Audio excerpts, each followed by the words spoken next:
Hello. Apologies. So yeah, still managed to stream a bit after all. I apologize for the somewhat chaotic posts I've been posting, perhaps. It's just there's a lot of stuff happening that requires my kind of constant attention. But today I had a few hours, I made a few hours time. I feel like I'm already not making sense. But yeah, there is time, so I wanted to distract myself a bit from moving in real life by moving virtual cargo. There's only 2 more things to do, albeit pretty big ones. I'm not entirely sure. I'm not sure how difficult this is to get to, because there aren't many roads on the map as such. I'm pretty sure you can go down here and then up here without too much trouble. I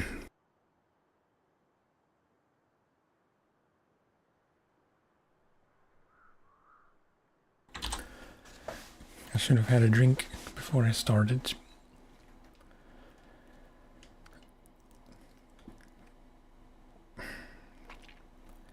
I think the safest thing would probably be to take 2 concrete blocks on a flatbed just to see what the situation is.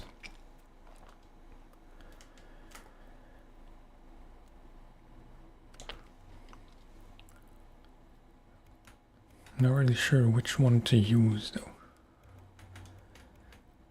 If I were feeling very lazy, I could just use the cat with flatbed. That seems a bit excessive.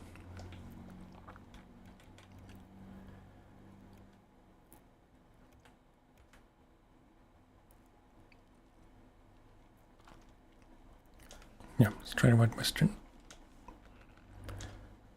Flatbed, I don't need crane. I will leave the chains on, I suppose.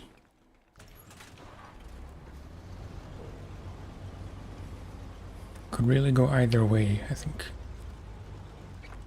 Chains or off-road tires. Always that tree.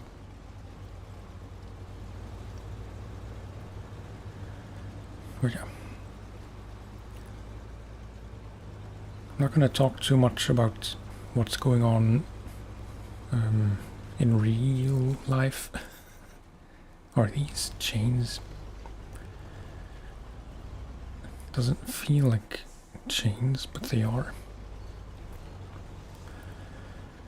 But yeah, I'm not going to talk too much about all the boring moving stuff and like practical things we still have to arrange by next Friday. Because really, that's what I'm trying to distract myself from by streaming.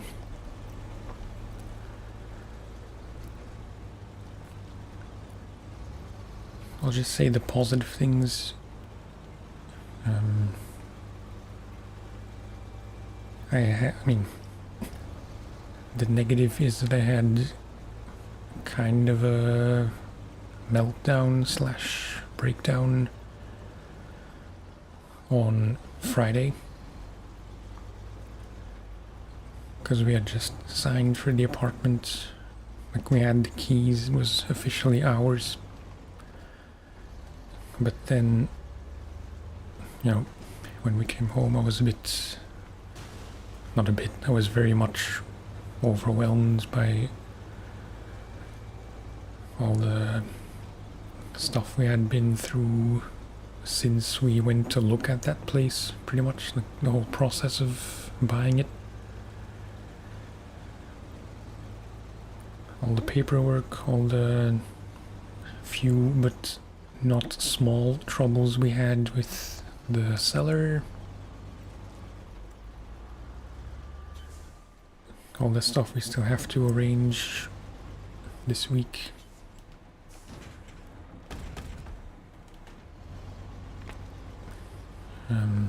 The financial stuff, of course. Yeah, just in short, it had been a lot, and I feel like it was finally sinking in that it was happening. And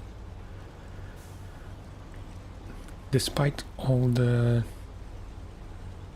downsides to living where we currently live,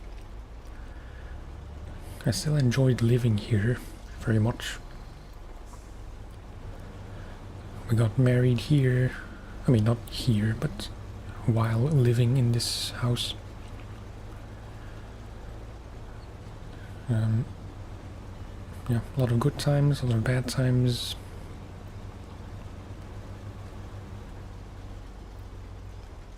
And now, after we went to look at the apartment on Thursday and Friday, it wasn't as nice as we both remembered. Like, there was a lot more small stuff that we didn't really pay attention to, like things that we would have to replace, some things we didn't notice which will need addressing, and yeah, just not really the happiest moment. Certainly not as happy as we were expecting to be, like having our own place finally. So that was the bad stuff. The good stuff is that today we went back there to move the first few boxes, to measure some stuff. And because my wife wanted to show her plans, she's had plans for the place ever since we were accepted to buy it. Ever since we knew that we were going to get it for sure. She's been very busy planning everything, like what she will want to change, big things, small things. And today we just, yeah, we wanted to go there anyway to measure stuff. And she explained her plans to me.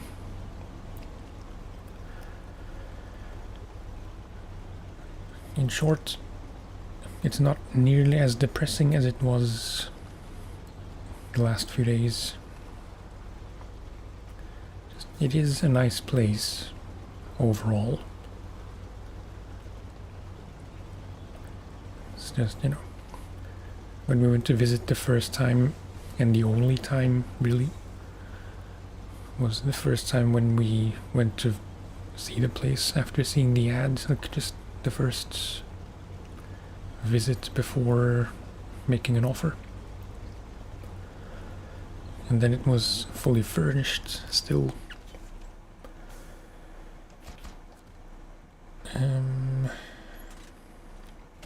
Would it make sense to recover?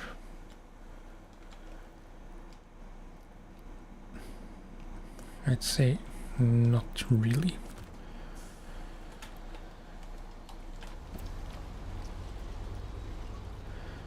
So yeah, back then that was in March, I think, maybe February. It was still fully furnished. So of course it was difficult to see every detail. But now that it was empty on Thursday when we went to go take the meters, or however you say it in English. Then it was fully empty and pretty dirty still.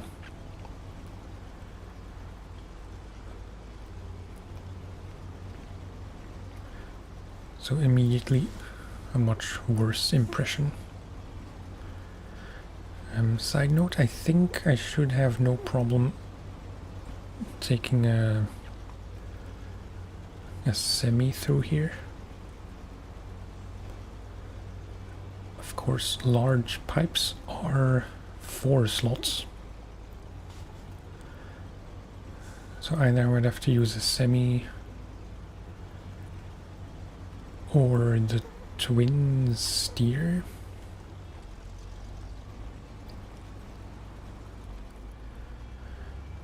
Not really sure, because we'll have to come from the port.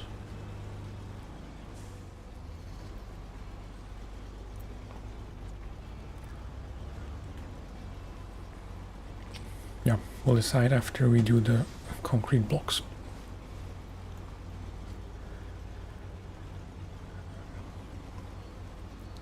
Just to finish off the subject, because I said I don't want to talk about it too much, because it's what I'm trying to distract myself from. Friday was not so great. It didn't feel like home.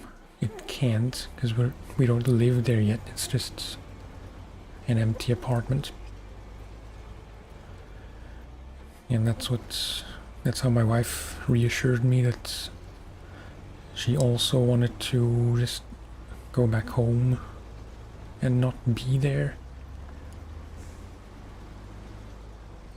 Because it's not our home yet. This, where we still live, this is our home. But the same will happen, we will make it our home. Effective Danone. Like the yogurt company. Have fun with the twin steer. Yeah, we'll see. I probably will use the twin steer.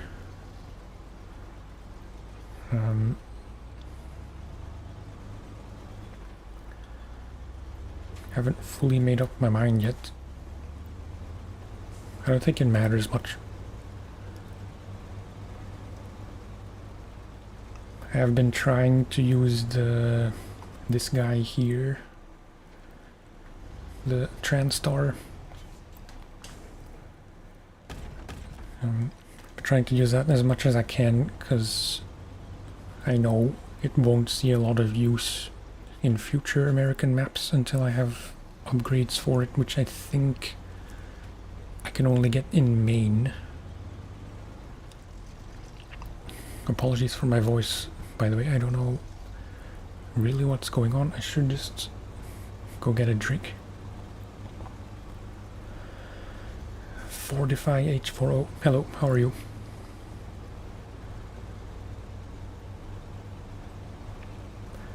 I'm not entirely sure. Wait.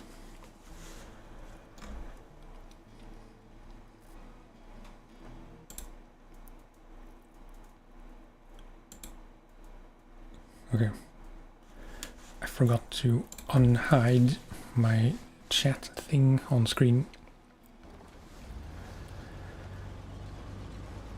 I know it's not necessary, but especially since I'm multi-streaming, I figure it makes a bit more sense to have both chats pop up on screen temporarily. Otherwise it might get a bit confusing. But yeah. Enough yapping about real life stuff. I just want to drive some trucks. Not think about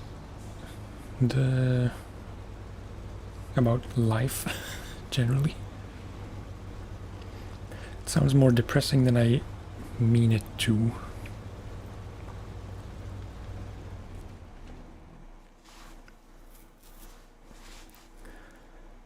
Just 2 more contracts to go.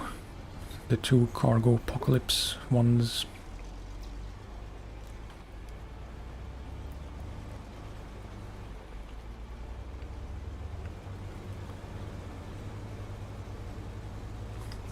Are you a fan of the twin steer? Danone? I don't know how to pronounce it in English. Danone. Danone. To be honest, I'm not even sure where that company is based or what language it is natively. I always assumed French. Danone. I've not played SnowRunner before. Wait, I've not played SnowRunner before. I can see that the game is really nice. It is very nice. I do highly recommend it. If only for the sheer amount of content.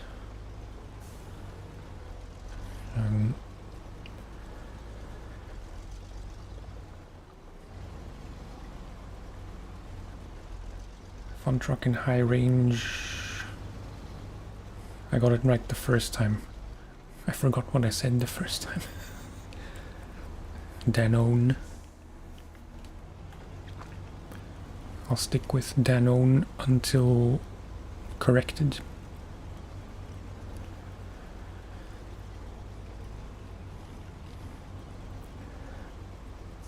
It's not been an intentional thing, but my channel has kind of turned into a semi... or how to explain? Without meaning to, I've kind of shifted all my videos and streams to trucking related games, which is not a bad thing, just this game seemed kind of a good one to stream. It's the only one I'm streaming pretty much, unless I really don't feel like it, but you know.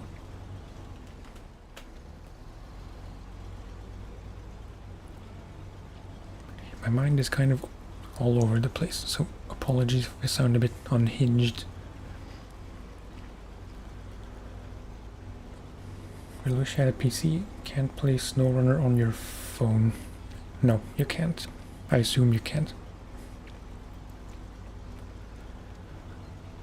It is on PlayStation as well, if that helps. I assume on Xbox as well, but yeah.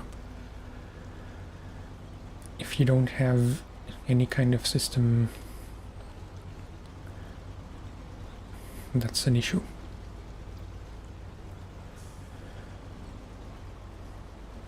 But just to give some perspective on how much content there is, as soon as I get out of here, I don't even know why I'm driving, because I don't need this truck right now. No, I'm not going to recover.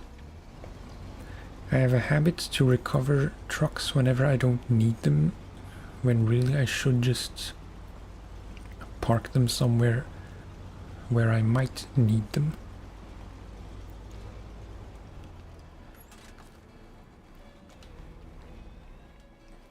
So, wait. This is the first region. Currently we're in the second one, Alaska. This next one, those 3 are the only ones in the base game. And then there's 1, 2, 3, 4, 5, 6, 7, 8, 9, 10, 11, 12, 13, 14, 15, 16, 17, 18. 18 more regions. And for reference, like the first one I think was about... It's hard to say. around 100 hours, I guess. If I'm correct, it was like 20 something streams. I believe 23. Let's assume that each stream was like 2 to 3 hours. 23 times 3 is like 70-ish. So yeah, 70 hours on the first and arguably easiest region in the whole game. Some will take a lot more. Looking at you, Cola. I also have this game on PlayStation where I have like 400 something hours. And on PlayStation I'm currently still in Wisconsin. So yeah, it's like the 6th map region. Just so you get an idea. Only watch SnowRunner videos to see how fascinating the physics and mod deformation are. Think about how good this game will be. Yeah, I can only recommend it. If it looks interesting, by all means, go for it. It's not crazy expensive either.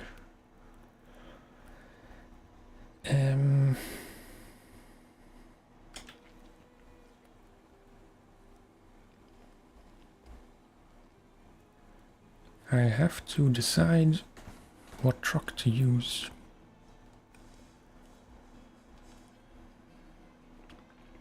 I think actually I don't want to use the twin steer for this one specifically.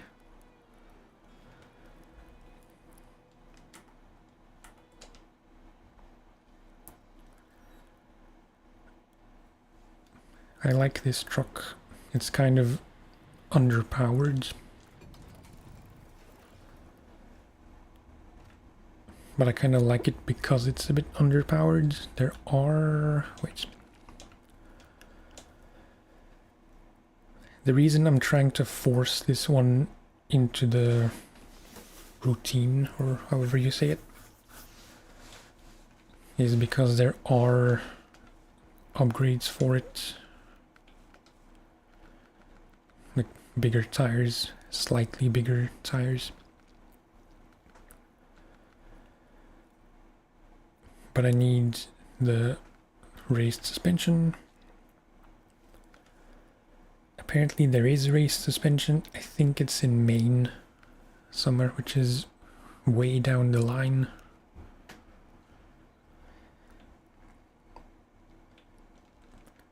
So yeah. No. What am I doing? Switch to Northport.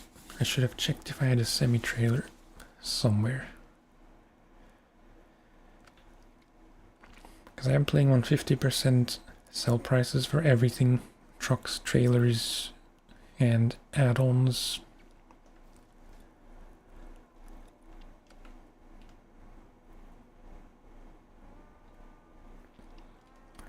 Yeah, that's a bit annoying.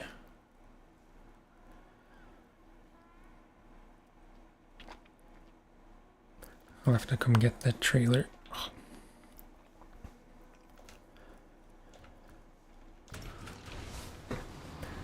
That's the only struggle I have, a consistent struggle. Is that I can't buy and sell trailers willy-nilly, because every trailer I buy I will sell at 50%, so if I keep buying them I just lose money.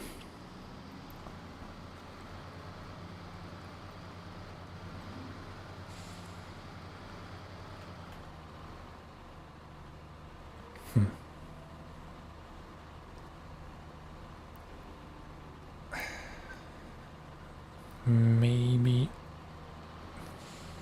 shouldn't use... No. Sorry, I changed my mind.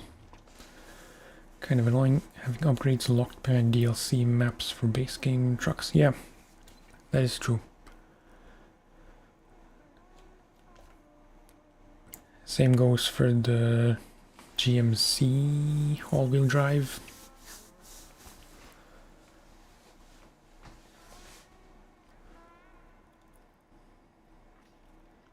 The only thing I know about SnowRunner is that there are licensed vehicles and non-licensed vehicles, which makes the game realistic and natural at the same time. It's really boring when you get stuck in mud. It's not boring. Those are the fun parts. I'm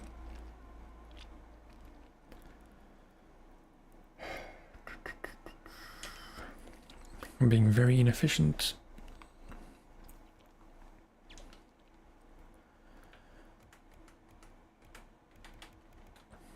I need a specific truck and I don't know where it is.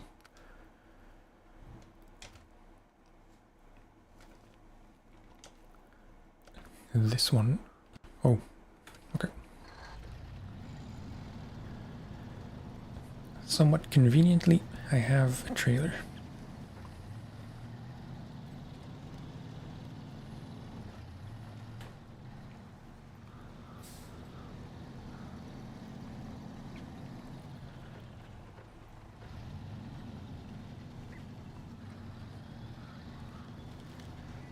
Same deal for the Fleet Star as for the Trans Star, I guess. Right now it can still do a lot of good work. I know it can also do a lot of good work in future maps. But from my experience on my PlayStation game, I just won't use it that much after this.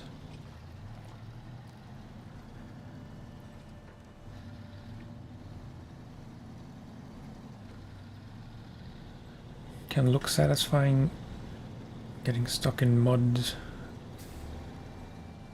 Wait, can look satisfying, but to me getting stuck in mud and literally not moving is a problem. Yeah, I mean, maybe I was being a bit too romantic when I said that the mud parts are the funnest, the most fun.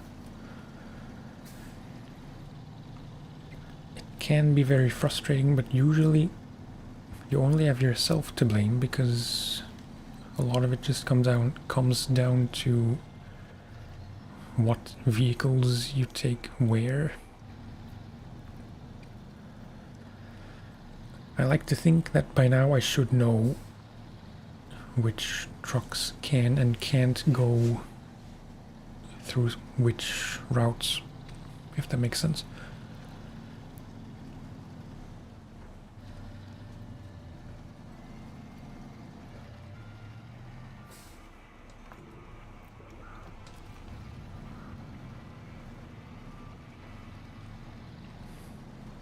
I wish there was a place... Wait, because maybe I'm missing something. I need large pipes. I know I can get those here. Or here, apparently. I don't know why you would go there.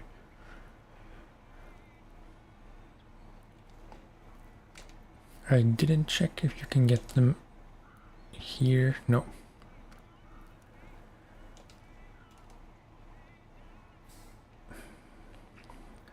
You can get them here, but this is kind of an awkward place to get to. So I don't think that's such a good idea. General rule, the longer, easier routes are always better.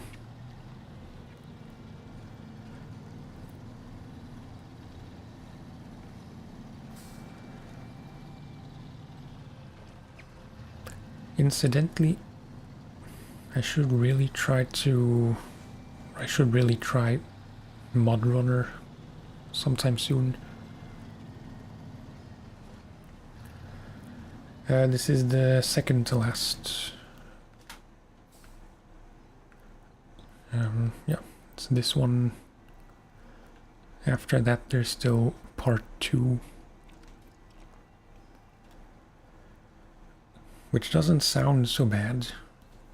But, yeah. I try not to think ahead too far, because then I just needlessly overplan.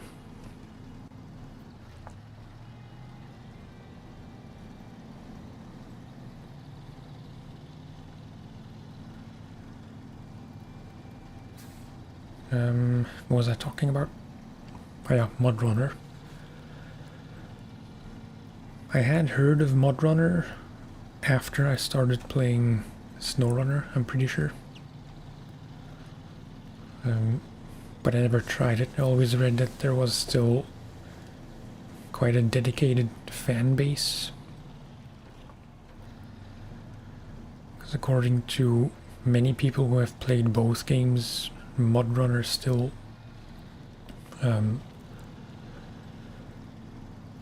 not to say it's better, but many people say that the driving specifically just feels nicer. Often described as feeling like you're driving an actual truck, which I can't understand, because as good as SnowRunner is, you know, the driving physics by themselves are not necessarily the best. Like the vehicle weight and the weight distribution and just all that kind of specific stuff could be better.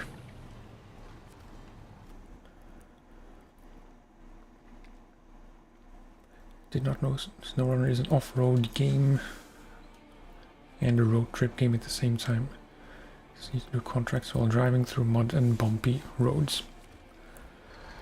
Yeah, that's pretty much the deal.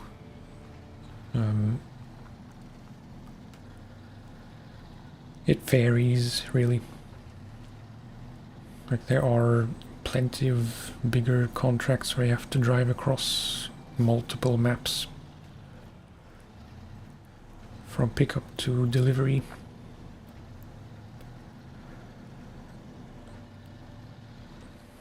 But there are also really a lot of small tasks, like scouting stuff, which you can just do in a scout vehicle. Small deliveries, rather. More checkpoint kind of stuff where you need to go from point A to point B without cargo, just difficult terrain traversal.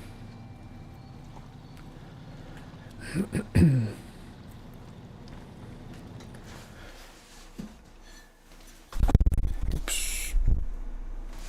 I'm very sorry.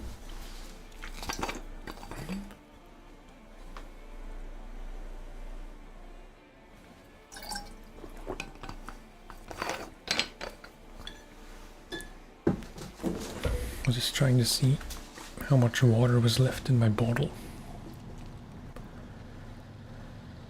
I hope that wasn't ear-deafeningly loud.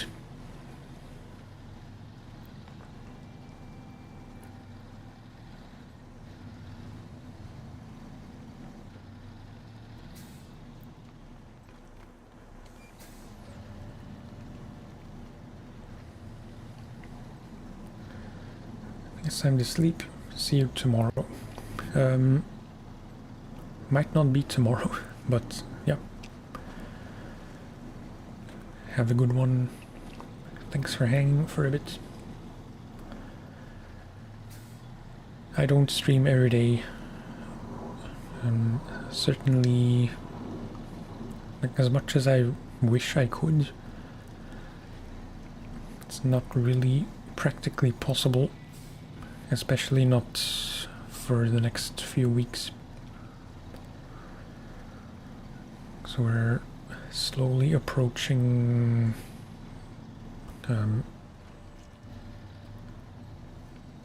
what am I even trying to say?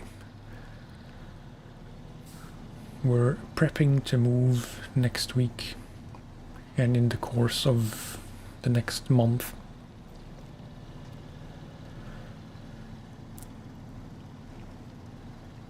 So yeah, things will be a bit hectic. I'm glad I got to stream today, because it had been quite a while. A week, technically, which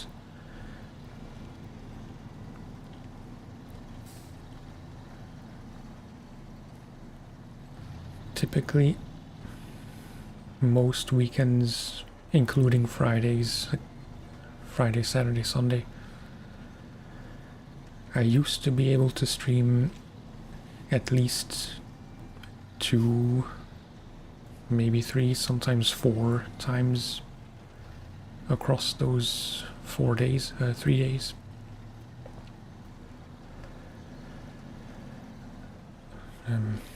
Last weekend was just once, this weekend also just once today. Hopefully that'll pick up soon.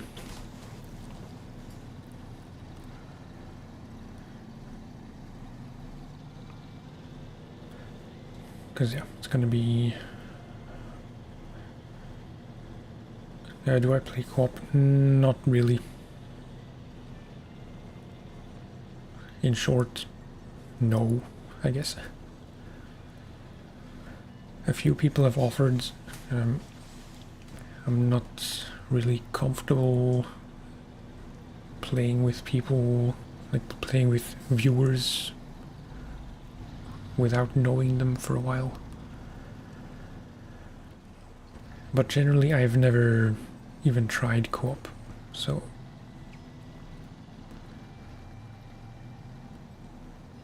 I guess I can't say whether or not I like it, because I've never tried it, but I don't have much interest, to be honest.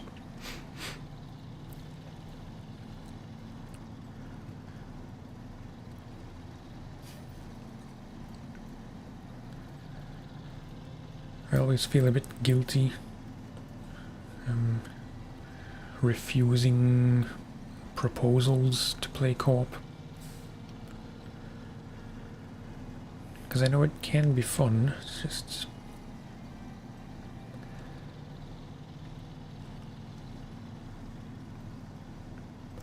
if I think about it, I would be open to try it, but not on stream for sure.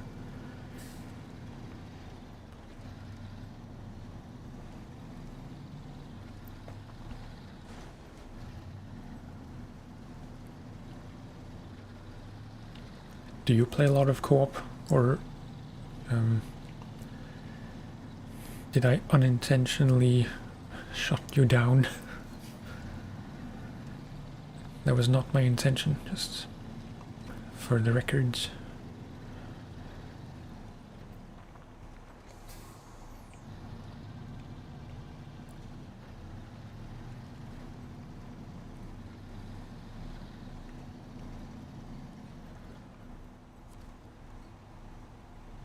Let's turn around first. Not that it matters much.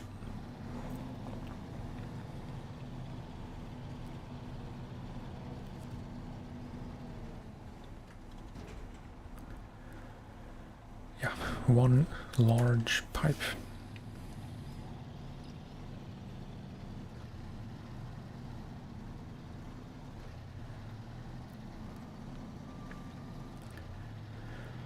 It's slightly annoying that it's large pipes, because, you know, I can only take one at a time.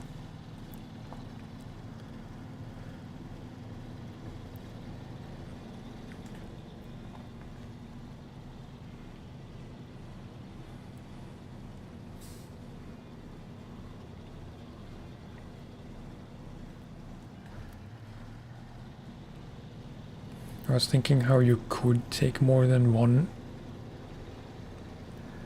I'm pretty sure the only 8-slot trailer is the Mahusive one, which I don't like at all because it's just too big and too difficult to get through anything.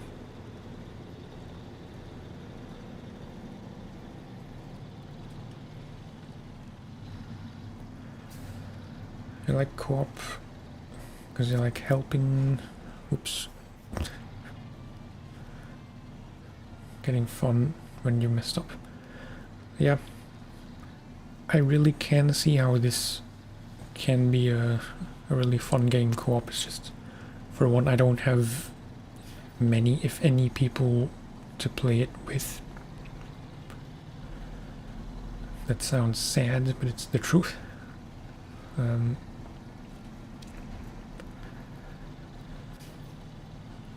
Generally, I am very much a single player gamer.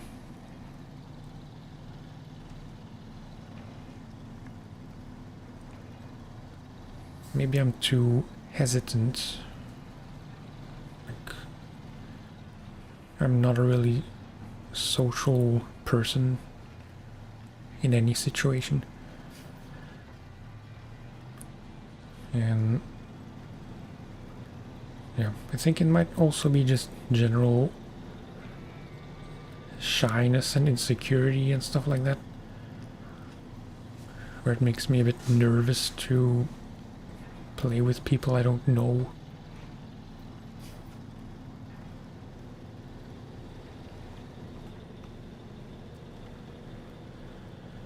Maybe over time I could implement something like a co-op day or whatever. Not necessarily with SnowRunner, but just it could be SnowRunner or whatever other game if there is enough interest for people to participate.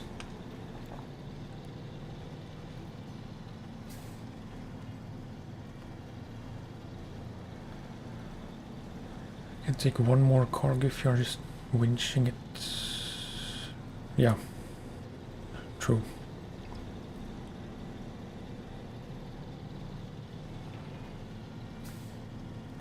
Although, in this case, I'm not sure how that would work. Because I kind of doubt you can just balance a second pipe on top of this one.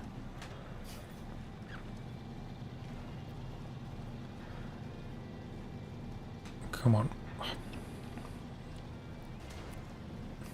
What are you doing?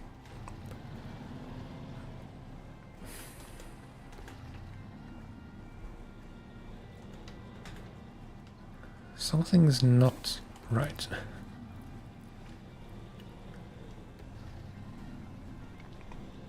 Must be caught on something.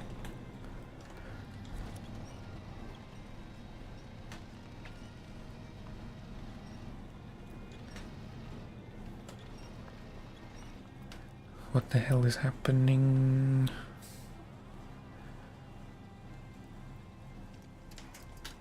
Is it just a small rock that's wedged somewhere? Or was my handbrake on? I think it was. Silly mistake. Do I play other car games?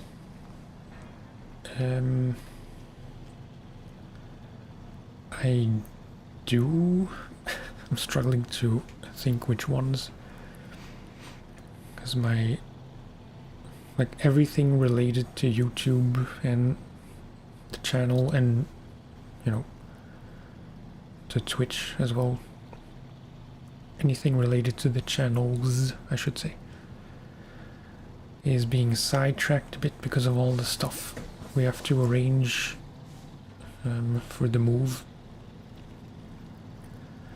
But yeah, I do also play a lot of Euro Truck Sim 2.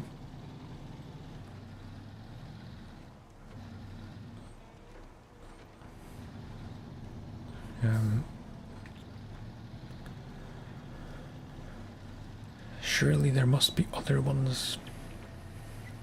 Like, yeah, SnowRunner ETS2. I would like to play MudRunner on stream sometime. If only to try it. Just, you know, also out of courtesy, because I was gifted that game by a viewer.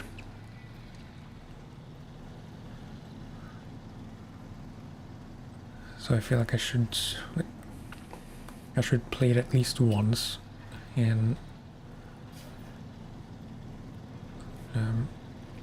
there's no reason why I wouldn't like it, because it's, you know, if you don't know, MudRunner is the precursor to SnowRunner.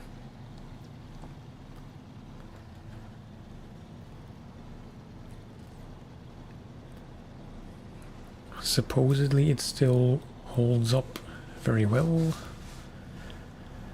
Mainly just like the cargo variety is much smaller because it's just logging. So in that sense it's, you know, it won't appeal to as many people because many people really don't like the logging in this game. So a game that's just logging is a bit more divisive. But off-road games, not really.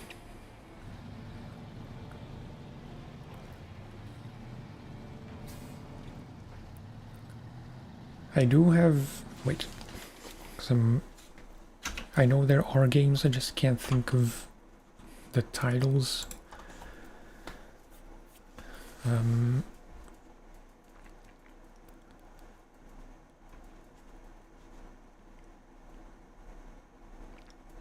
Yeah, I did, wait, sorry, very chaotic. Specifically off-road, it's just SnowRunner and MudRunner, which I want to get started with sometime soon. I did also buy BeamNG Drive a few days ago. But I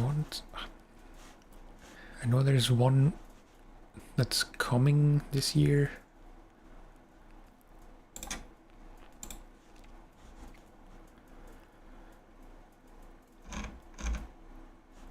Where is it? Over the Hill. That's it. Release date sometime this year. I don't know when, but yeah. Over the Hill. Looks nice. And also just the other day I found out about Zarya. Zarya. Just from the description, a narrative simulator of a rural driver in a post-Soviet style. Deliver packages along country roads, assist the villagers, earn money, collect classic cars, and immerse yourself in the atmosphere of the homeland. That was also immediately appealing. But yeah, of the ones that are out currently, I'm gonna refuel first.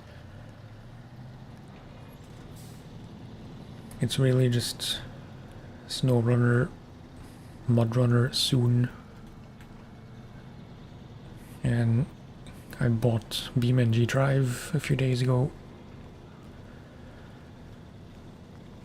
as a result of a poll, incidentally. Because I did a poll on YouTube just to gauge interest in other driving games. Not to stream necessarily, mostly to make videos of. This is getting a bit what's the word? A bit too in-depth, perhaps.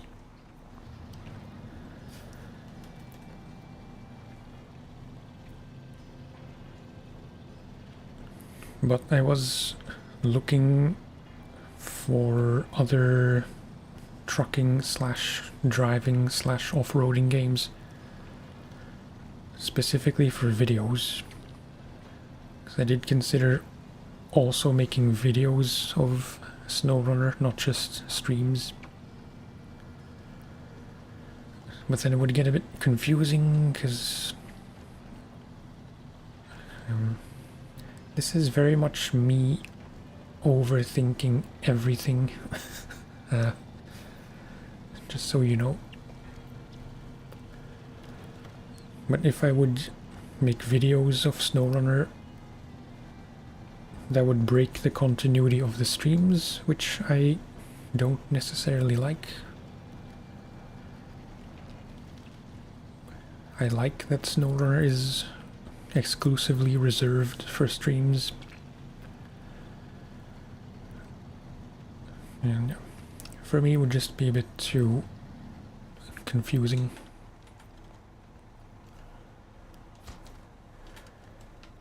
Okay, that's 1 of 3.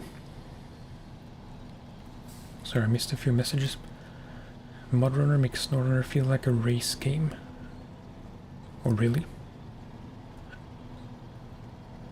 Is it much more difficult, or is it just slower? In as far as those aren't the same thing.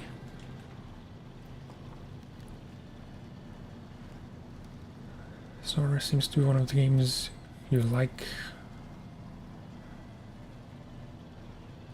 Yeah, the skateboard game. That would be Session Skate Sim, I assume.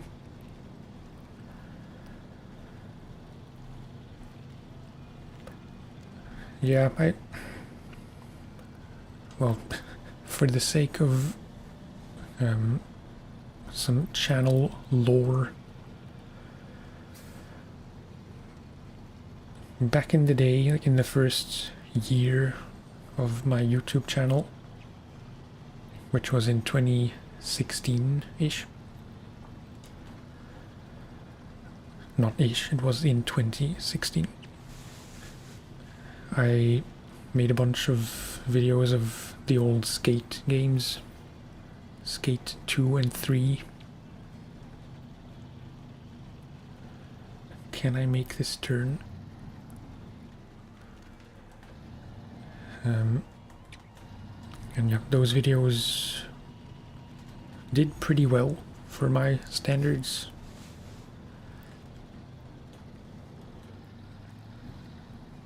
But not long after that, I sold my PS3, which was the only way I could play those games. And I was just gone from YouTube for a while. For a few years, in fact.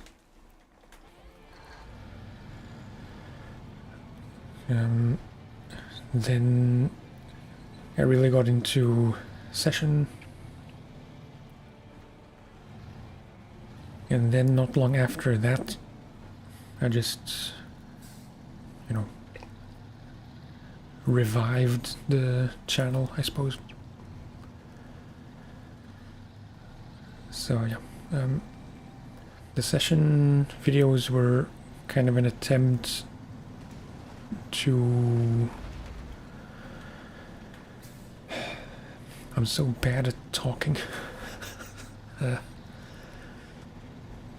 I knew the skate videos did pretty well in the past, so I thought maybe the Session videos would scratch a similar itch for those viewers.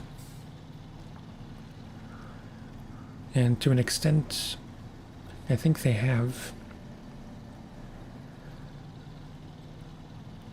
I'm sure, like, I don't know exactly, but I'm pretty sure that Session is by far one of my better performing games, along with SnowRunner, in fact.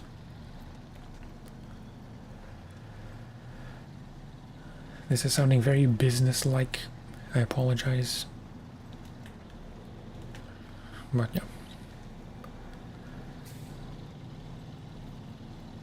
I don't think many people made my kind of videos of the skate games back then. And maybe even now it's not all that popular of a game to the broader public. But I really like it, so it just kind of made sense.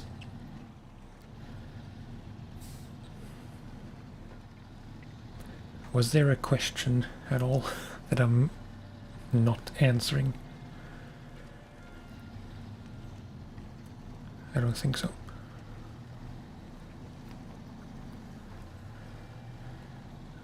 YouTube gaming videos are kind of tricky to get a grip on. It's like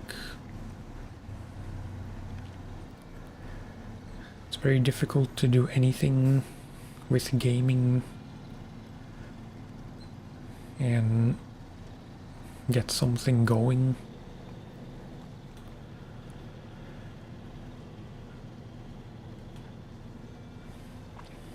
But yeah, definitely I feel like that game specifically, Session, and more generally driving games maybe are becoming a bit of my thing, so to speak.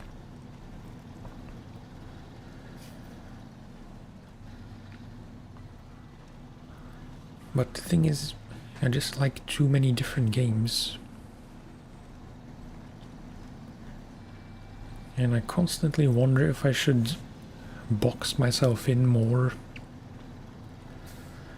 by only playing driving games or only playing Session and similar action sports games,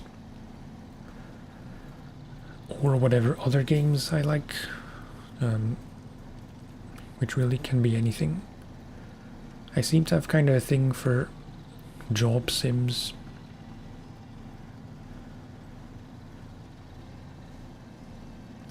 I really enjoyed Power Wash Sim. I haven't played the sequel yet.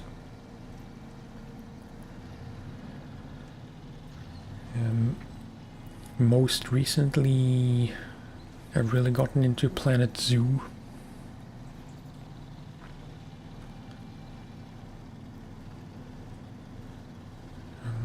It's kind of on the back of City Skylines, because I remember, I think it was around 2018-ish.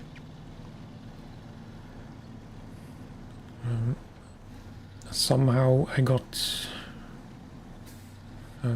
or somehow City Skylines popped up on my radar, and I got very intrigued, watched a lot of stuff, tutorials and like just time lapses of city builds. It's just really fascinating to see games like that progress, because you start from nothing and then it builds into this whole, or it evolves into this whole metropolitan area. However, when I tried City Skylines for myself, I was just completely overwhelmed. I didn't know what to do or how to do anything. Just basic controls even were very difficult to me.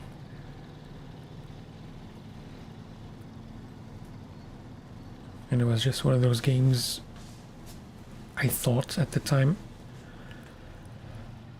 that was only fun for me to watch other people play it, but not something I would ever get good at myself.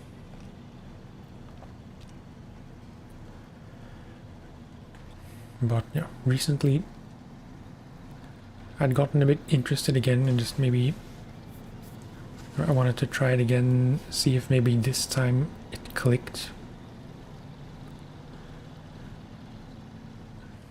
It didn't really.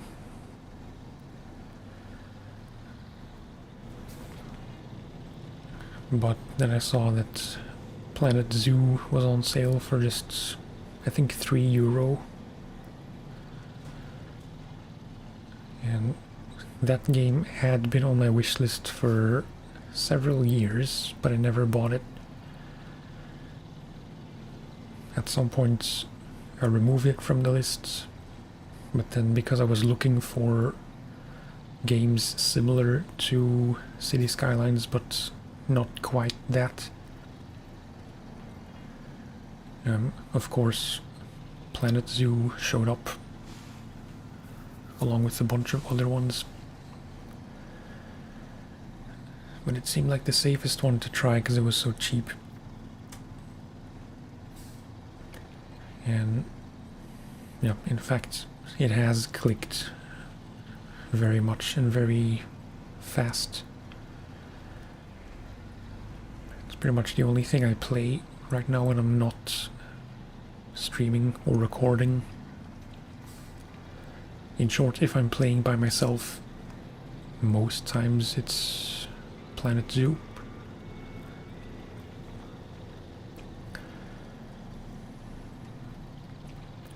It's just satisfying in a very different way, because yes, it is very overwhelming at first, and it's a lot of micromanaging.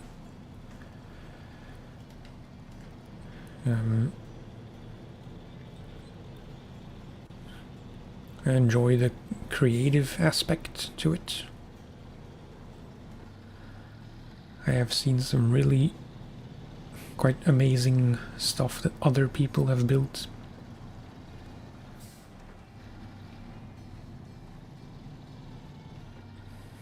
I don't have any real ambitions, it's just fun.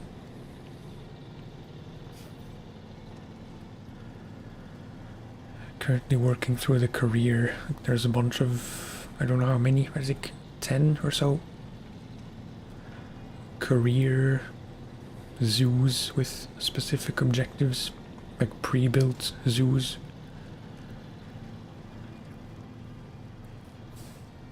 I'm just working my way through all of those in the hopes that by the end I will properly understand how everything works.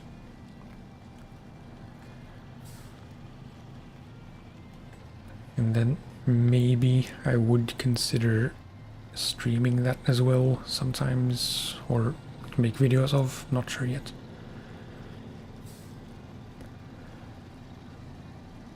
I didn't finish a train of thought from earlier, I think, because I mentioned beamng.drive.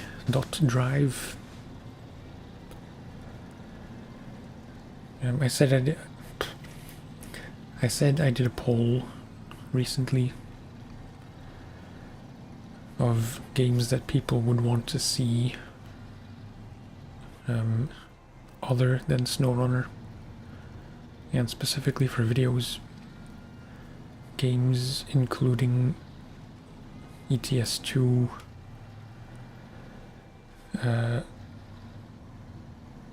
BeamNG, Derail Valley, and I feel like there was a fourth one.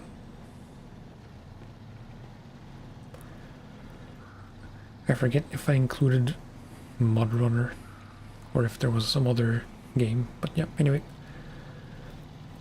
BeamNG got the most votes. There were only 2 votes, if I'm honest. But they were both for BeamNG, and that game has been on my radar for way too long, but I never pulled the trigger. But just as a general driving game, it seems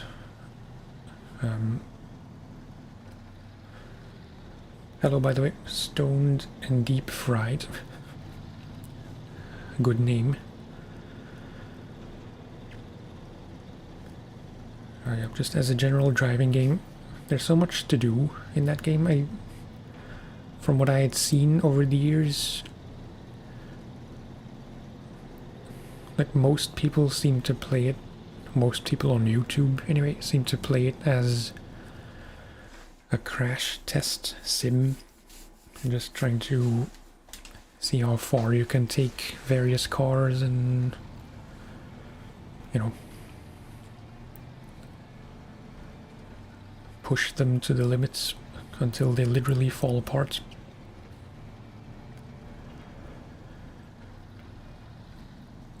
But apparently, allegedly, it's also pretty fun as a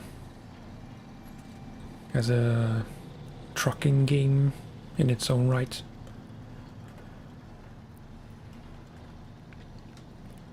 Obviously, it's not as expansive as SnowRunner or MudRunner or ETS for that matter, or ATS if we're being all inclusive.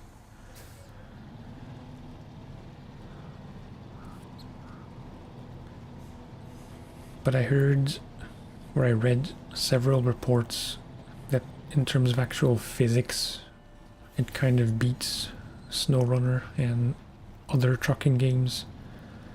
Uh-oh.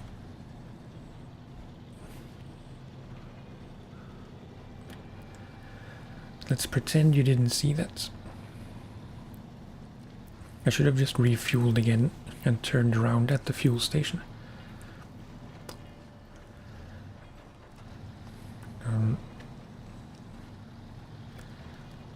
So yeah, my point about SnowRunner, which I'm getting to in a very roundabout way,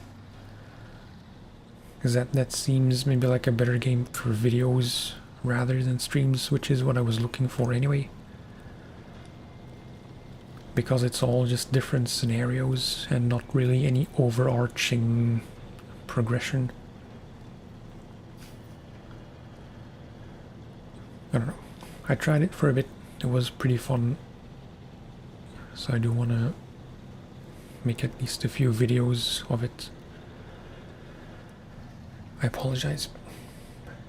I love SnowRunner. MudRunner is also really good. Older graphics, but arguably better physics. Yeah, that's what I heard. Can just refuel.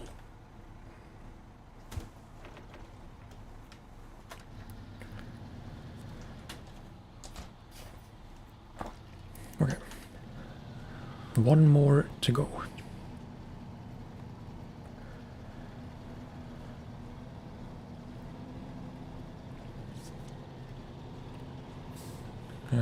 I don't know if you were already here when I was talking about MudRunner, but yep, I do have that game. A generous viewer gifted it to me. I haven't tried it yet, but I want to try it soon. Mostly out of curiosity. Like, I don't really expect to like it better than SnowRunner. Maybe that's not even the way to approach it. It's just a different flavor of SnowRunner, perhaps. I am mostly curious about the physics. Like, I've heard many people say that the driving itself is much nicer. But I never really cared enough to actually buy the game. So now that I have it, I am all the more curious. Chevy Kodiak. I apologize, by the way. I'm reading these messages pretty late. Chevy Kodiak is your favorite, but you like a struggle. Sometimes it can be a struggle. Sometimes it's just the right truck for the job.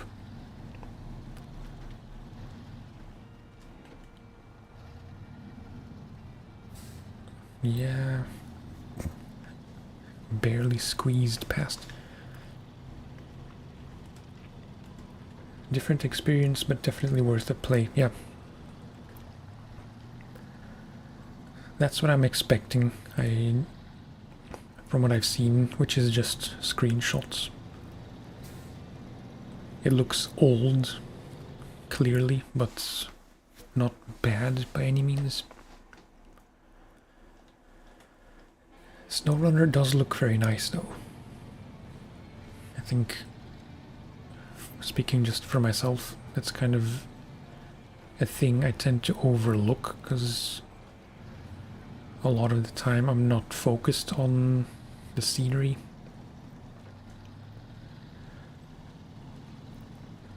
But it is a very nice looking game. Especially considering it's not supposed to look that nice. Like,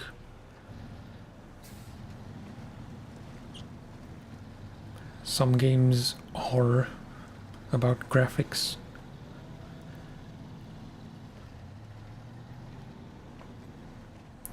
I don't know.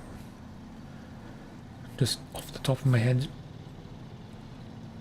like games like Uncharted or The Last of Us, or whatever open world adventure games, I feel like they're kind of supposed to look nicer because they're not just about gameplay. Whereas SnowRunner, in my opinion at least, sorry, I'm sounding very congested. That tends to happen when I talk too much. My nose gets kind of stuffy.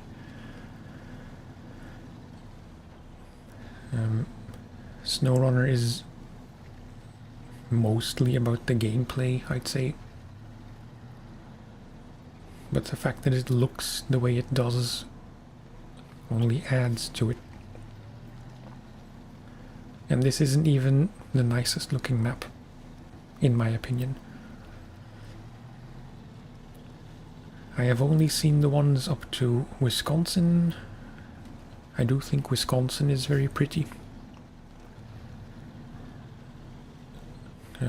For sure, Kola is very nice.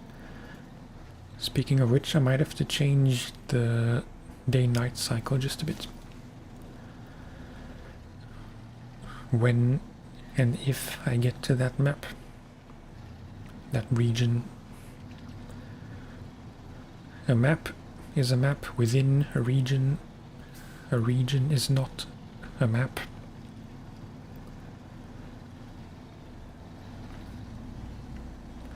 The fact that it's not just a backdrop, but it's actually playable, yeah. That is true.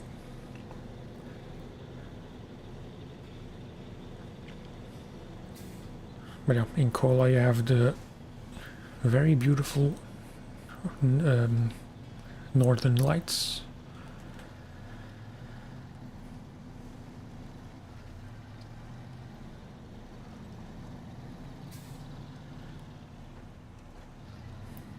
I am playing a new game plus with some extra tweaks, like the 50% sell prices, which I mentioned, but also I have long days.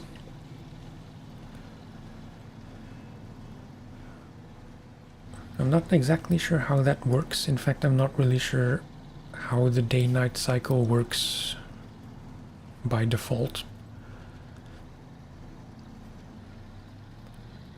But recently I think ever since I changed that rule, as in ever since I enabled the long days, I've never had a night. I'm not sure if that's normal.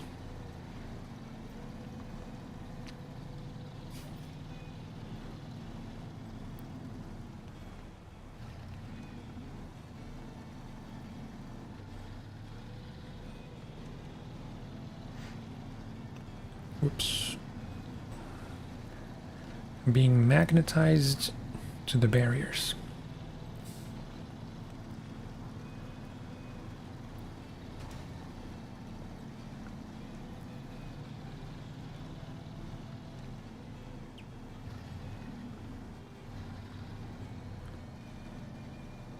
I can't really check now, but I'm curious if maybe I made it so it's always day.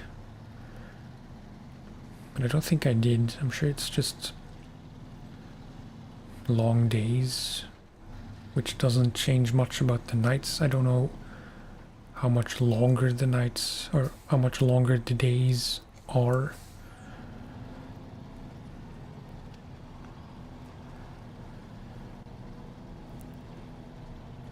It is nice to not have to play at night, because most times I just skip ahead to morning, especially when I'm driving through the woods and there's just a lot of maneuvering to be done.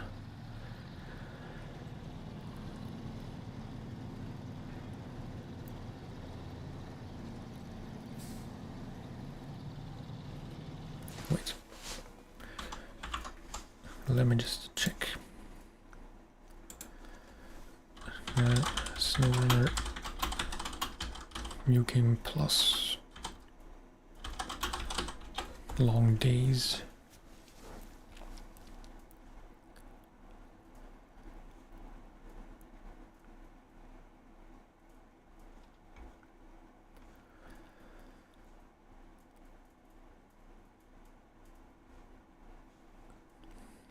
Yeah, it's kind of tricky to find like this.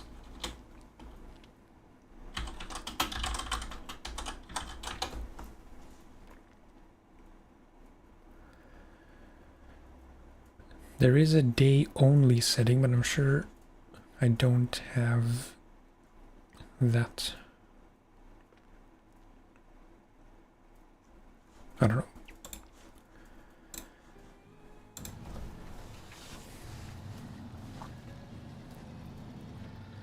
Daylight is probably better for streaming.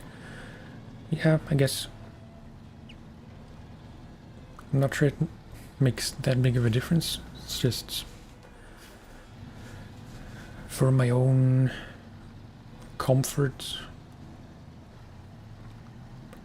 Like, driving at night can be fun. Most of the time it's just unnecessarily difficult.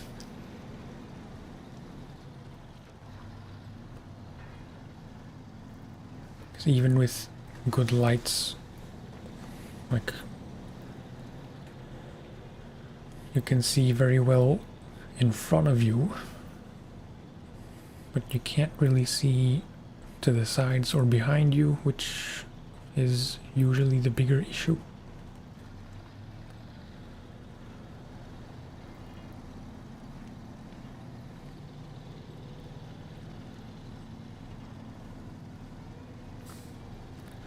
But like I said, it is nice to have daytime all the time. I'm just wondering how it's supposed to work,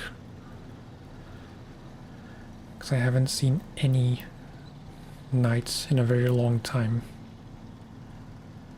So I don't know if it resets upon boot, perhaps.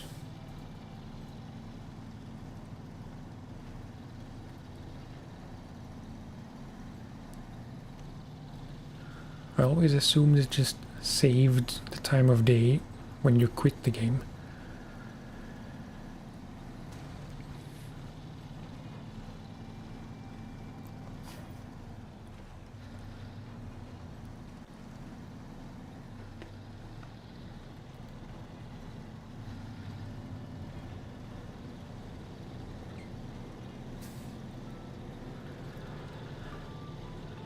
Okay, last pipe. And then I didn't see specifically where I need to take everything for the last contract.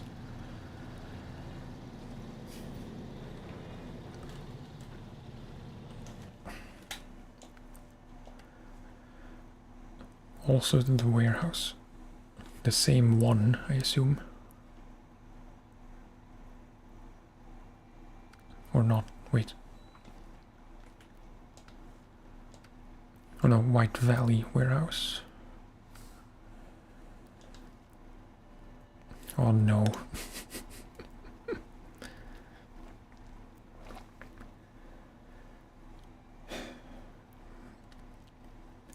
I avoided this warehouse because I know you can pick up large pipes from here as well.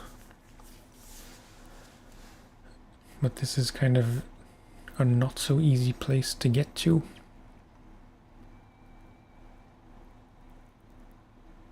But that's where we're gonna have to take everything for the last contract.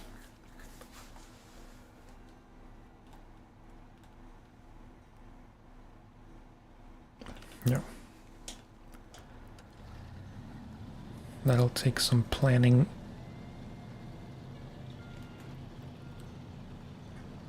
I think you could still take the road up to it, like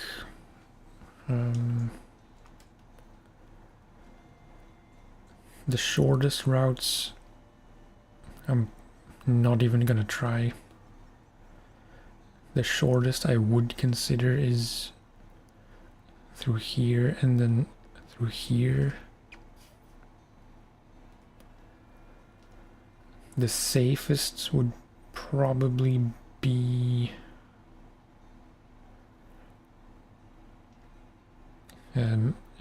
either through here or the longer way through here. Not sure about this small section. I know this is all ice, so we will need chains still. But yeah, to be decided shortly.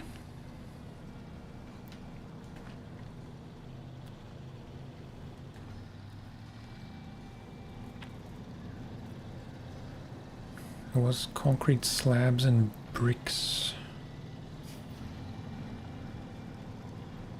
Where do you even get bricks?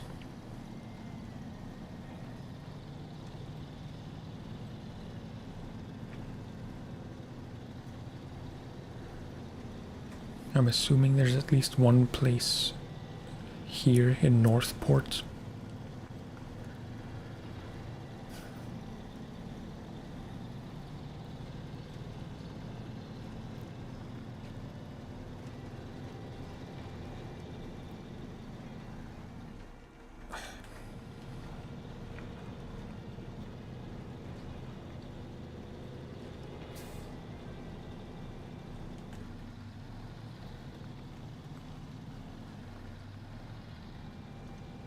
Just out of curiosity, a question to everyone present.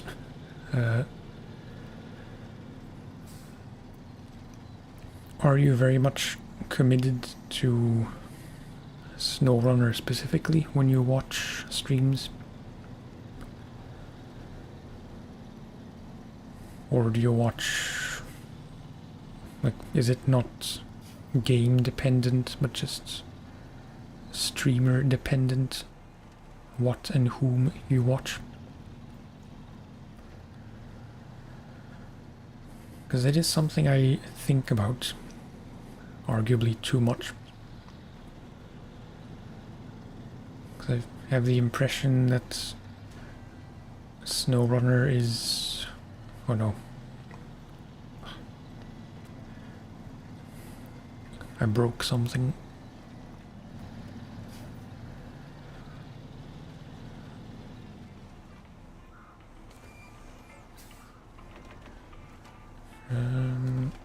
I don't suppose this is a repair spot, no. Yeah, should be fine, I hope. It's just the engine that's damaged, not the fuel tank. Watch different stuff, new games, but definitely a simulator game guy. Okay.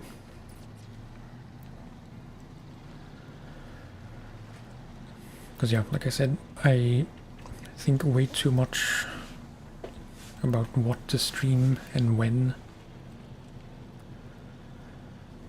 Because I have the impression that SnowRunner is a pretty niche game that either you don't like at all or it's the only thing you care about. Maybe that's what's the word? Maybe that is too presumptuous of me.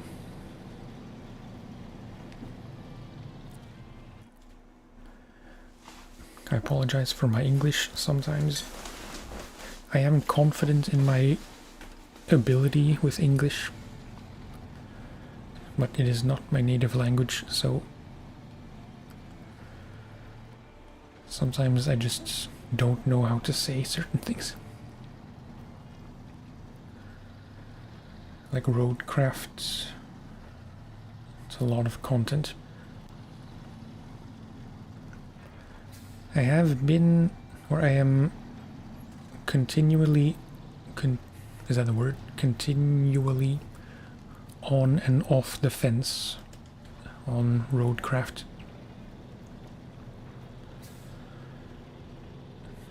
Just gonna turn around here.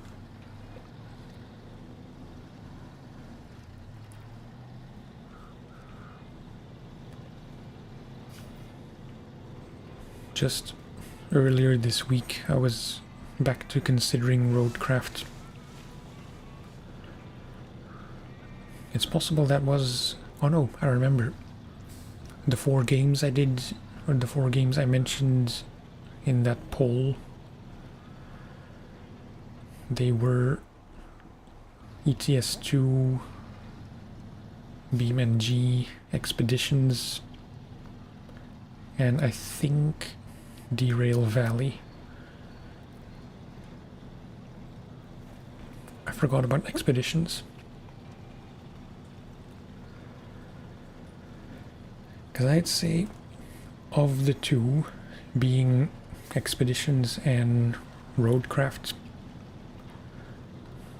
no, Expeditions is the one I should theoretically like more.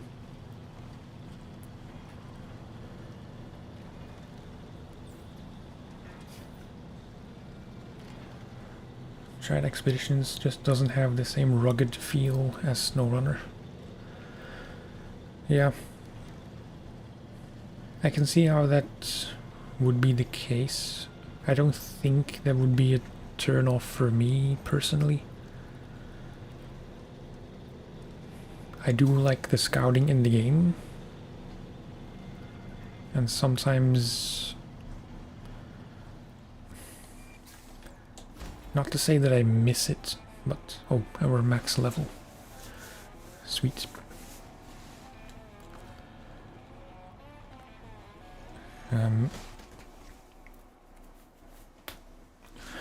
What was I saying? Right, sometimes I would like that there was more scouting in SnowRunner. But most of the time I don't really care, it's just I do enjoy the scouting in the game. And there could be more of it, but it's not a huge loss.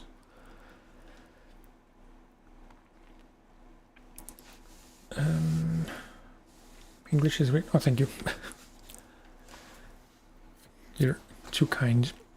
My native language is Dutch. Flemish Dutch. Belgian Dutch, however you want to call it.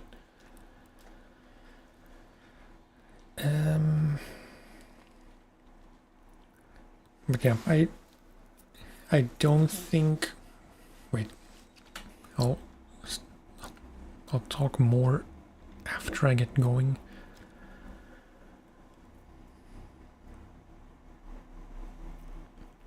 Because we need bricks. Bricks we can get here rather conveniently. Oh no, that's slabs. For...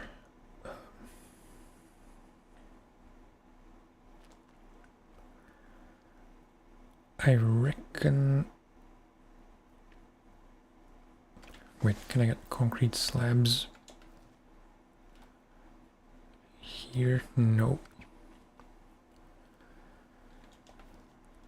Pedro Bay? No. Northport? Yes, but it's just not worth it.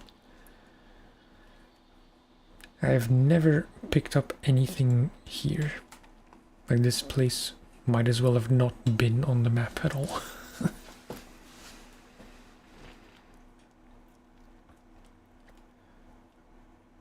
There was never a need to take anything here. I think maybe one task or contract demanded that you take something here, possibly.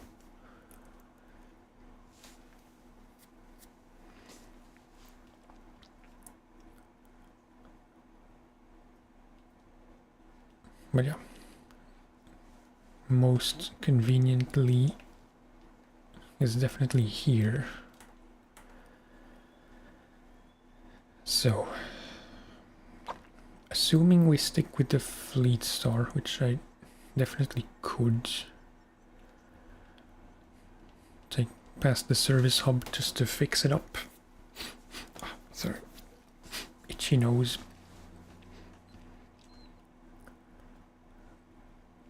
Then we pick up 2 slabs here along the roads. Up here to White Valley. Then we are here.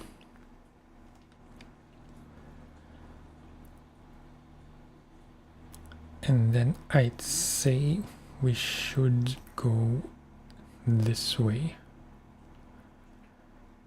This might be a bit sketchy, but it shouldn't be a huge problem, I hope.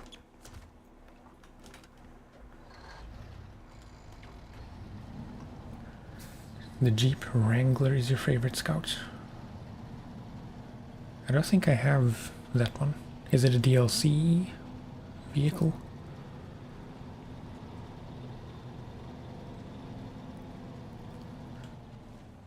Or more general question, where and how can you get that one?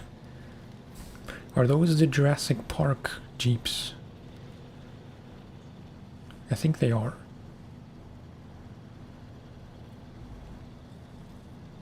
If so, that's reason enough for me to want one. Not that I'm such a huge Jurassic Park nerd. I like the movies. I don't know everything about them or like any of the deep fandom stuff.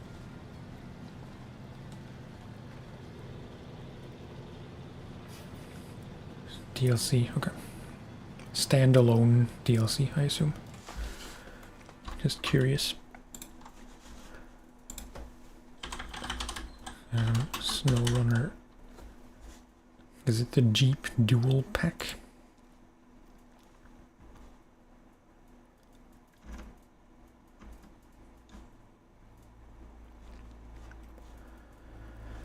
Two new iconic scouts from the legendary brand Wrangler Rubicon and CJ7 Renegade.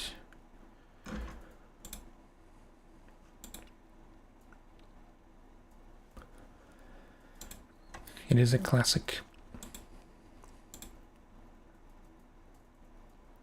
I've never heard of the CJ7, but the Wrangler for sure. I'm usually not interested in standalone DLCs. I just get the year packs. Or season packs, whatever. But I am tempted.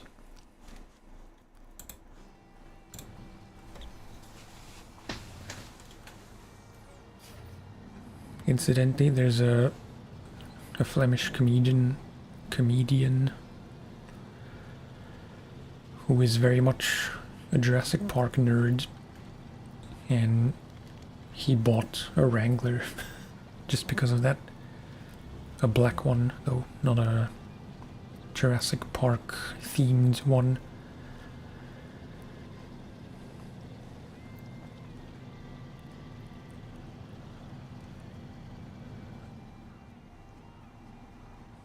If you stop by the trailer store on the way, you can buy a repair/refuel trailer, then sell it back. In theory, I could, but 50% sell prices kind of make it so it's not such a good idea.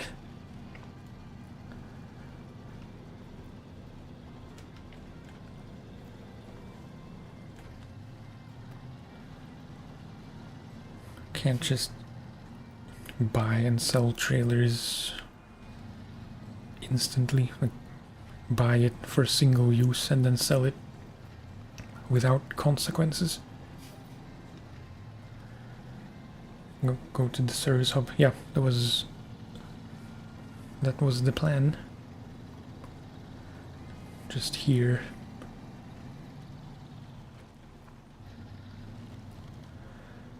CJ7 is let down, but the Wrangler with the crawler suspension and J80 tires are so nice.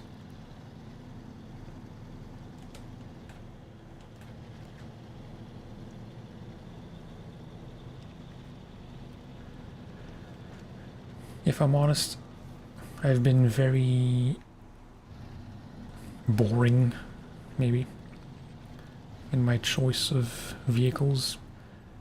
Not necessarily in this playthrough, because I've been mostly just financially constrained.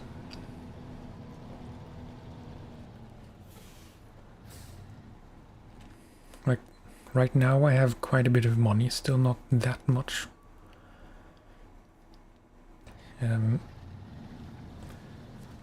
But for a very long time I just couldn't really buy what I wanted. What am I doing?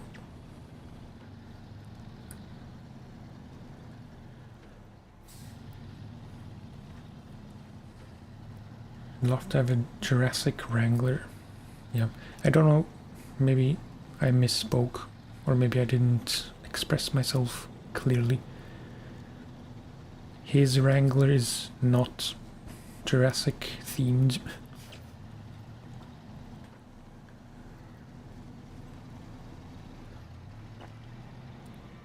So really, by it just being plain black, it kind of looks more like a pimp mobile than a classic Jeep. I don't know.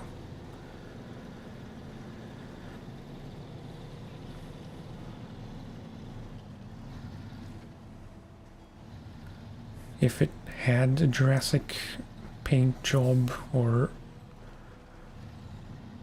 what's the word? Like there's a nicer word for it, but I forget.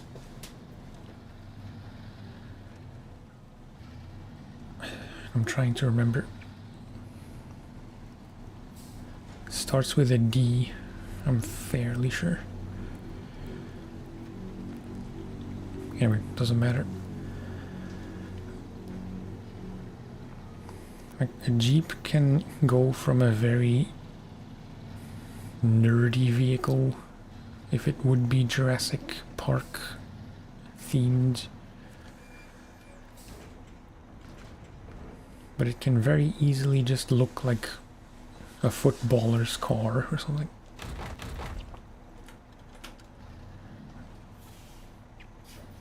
I'm not sure that makes sense what I just said. Feel free to ignore.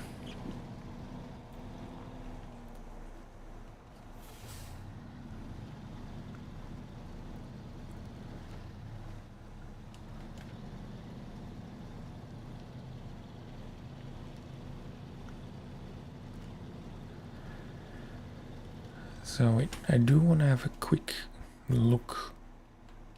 Is this bricks? Yes.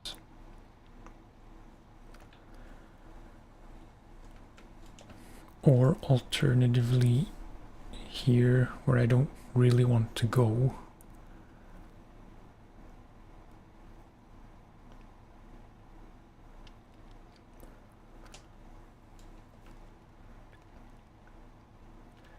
This place was very easy to get to with the pipes, so it should be just as easy to get out of with bricks, I reckon.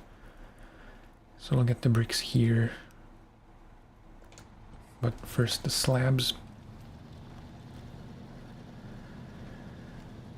I have space for one brick.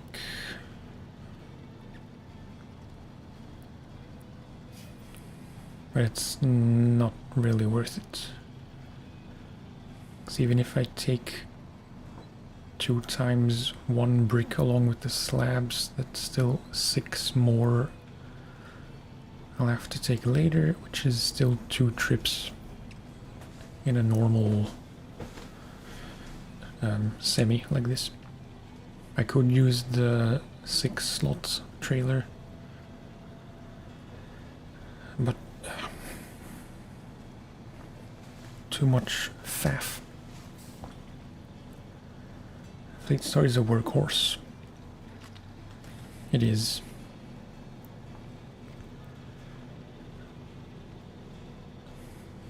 Depending on how this trip goes, I might use the Transstar for the rest.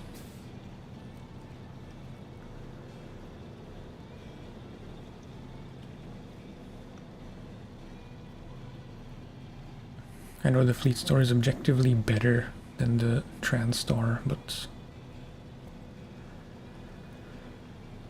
I'll miss the Transstar just a bit.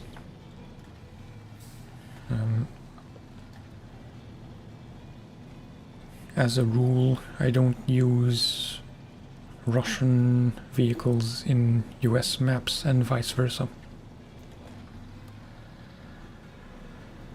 So this is the last US map for a while. Next up is Tamir, then back to US in Yukon and Wisconsin. Or no, Angola in between.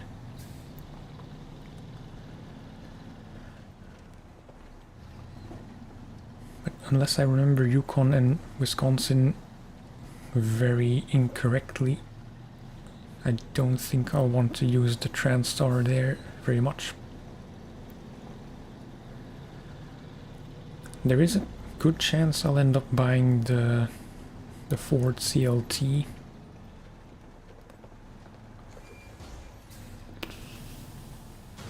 Oh, come on.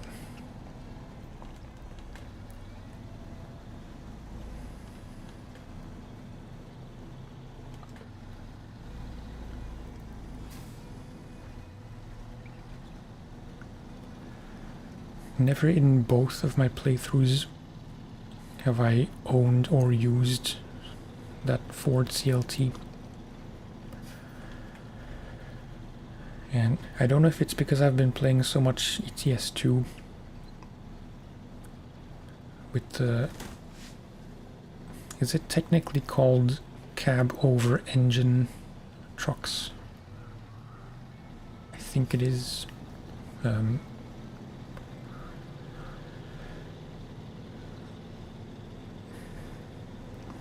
I think it must be in part due to ETS that I've come to really appreciate cab over engine trucks like the Transstar and that Ford, which are both trucks I would normally not really use.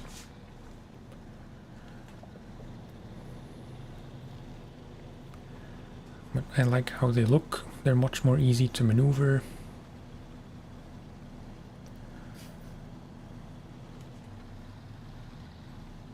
And I kind of wish, although I was gonna say I kind of wish there were more of them in the game, but that's not necessarily true. Am I trying to not overload? I generally just don't do it. It's not out of principle or anything, it's just I never really learned how to do it, and I never saw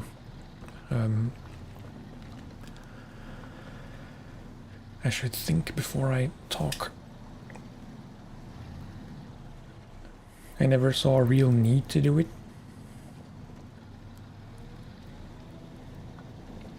I'm sure I have at some points just to try it out, but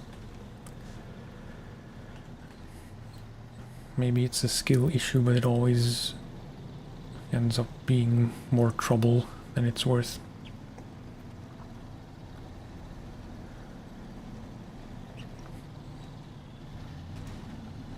I wouldn't say I'm a purist by any means, it's just not something I ever messed with.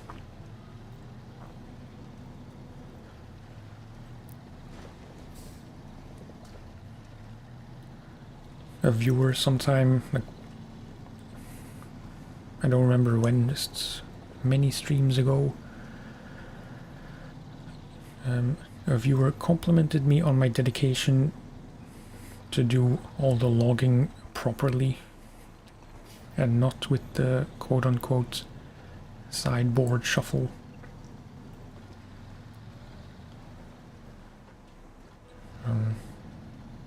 That was nice to hear, but it was like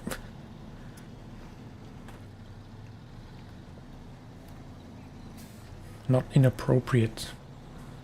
I don't know what the word is.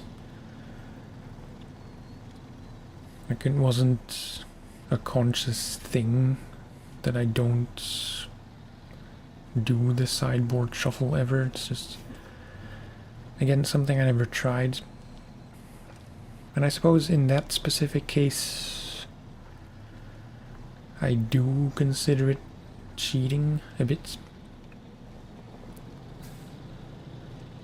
Because with overloading, you could say, to some extent, that it's still kind of realistic.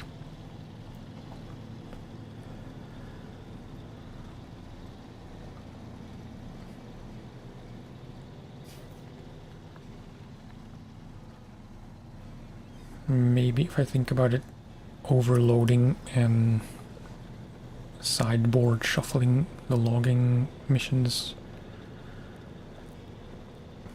they are... No, wait. I want to express myself correctly, which is not always easy.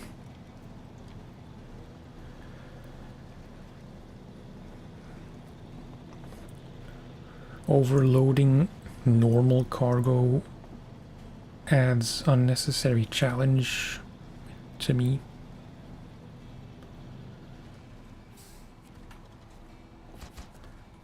Because they're just making it more difficult. Unless the route itself is tricky and there is only one way to get somewhere. In that case, I can see how overloading is just the smarter choice.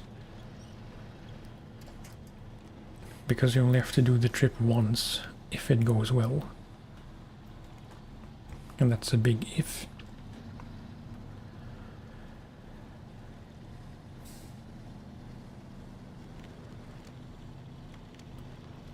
But with the sideboard shuffle,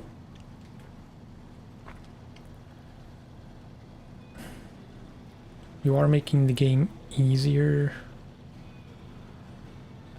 It's a bit more tedious because you have to do the manual craning.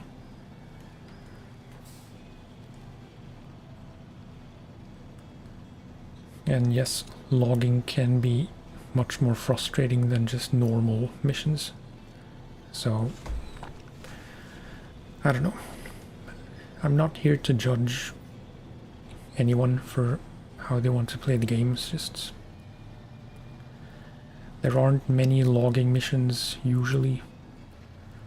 So I'm willing to go through the struggle.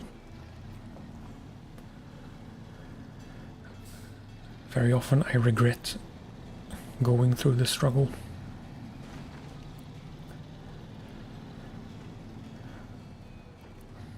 I don't know if there's a point I'm trying to make. It's just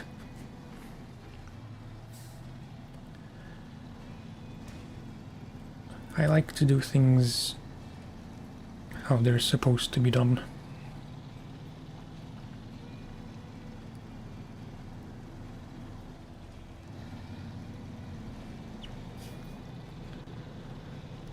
They added a manual gearbox in expeditions.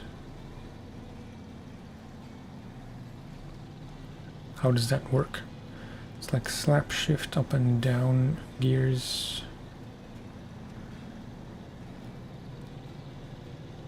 I'm not sure I understand fully what you mean.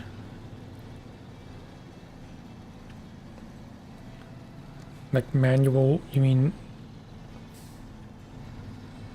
you have to manually shift through every gear, I assume.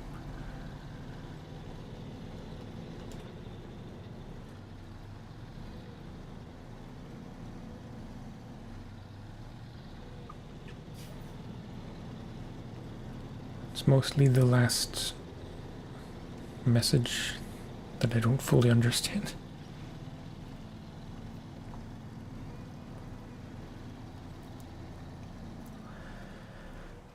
I said I might use the Transtar.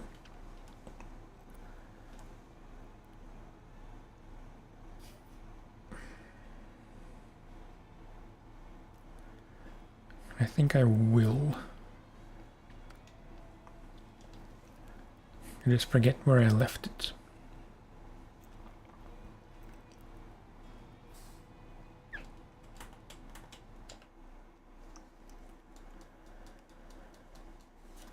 Kind of like the low gear with up and down options, but not automatic gears.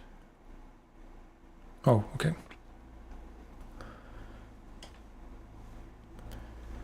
Yeah, I'm not sure what my opinion would be.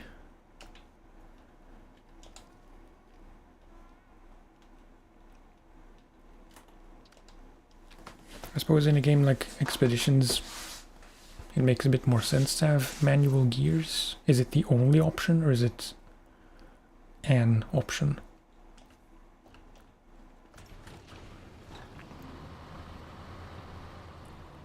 Oh, by the way, I wanted to check how much the Ford is. Not that I will be buying it now, because there's really no point.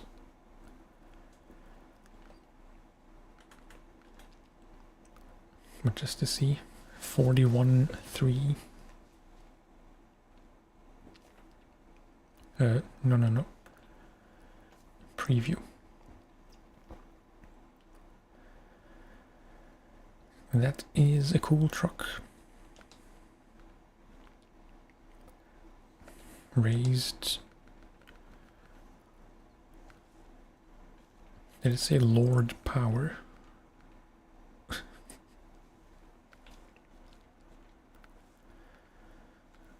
Snorkels. Pretty much all the add-ons.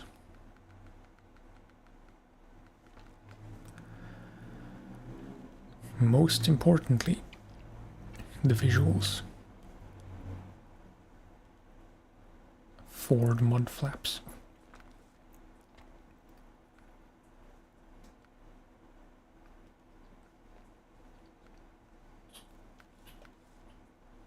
Jesus.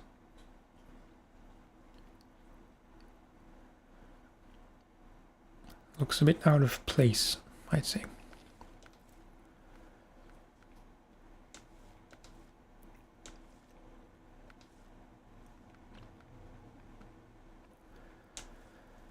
Yeah, pretty nice. I will end up getting it at some point. It's just... I'll have to wait.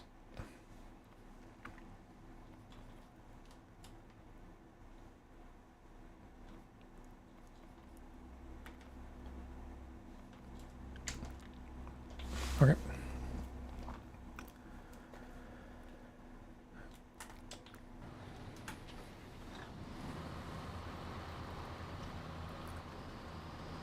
something you have to choose in the settings. Okay.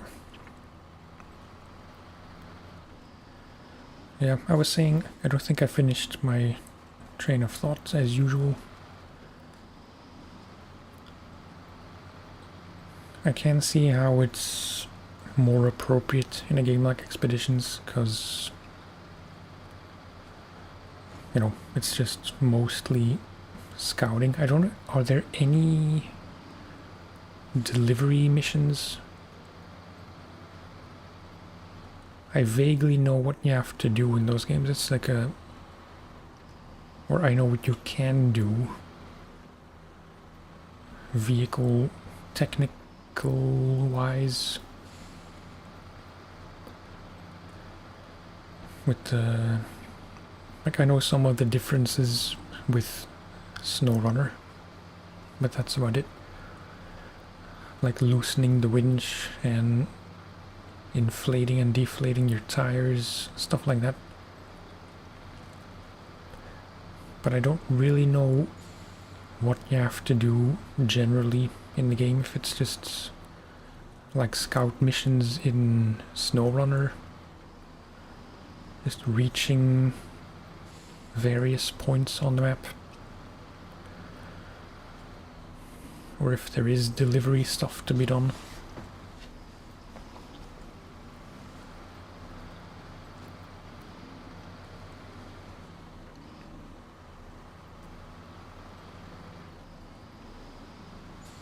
It's a bit strange, if I think about it, that I know more about the minor technicalities of a game than about the overall point of the game.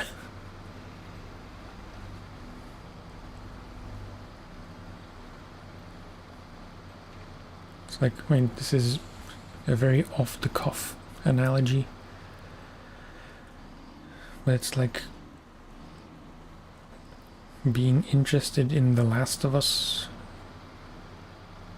and knowing that you can craft Molotovs and whatever and upgrades weapons, but not really knowing that it's a post-apocalyptic zombie action game.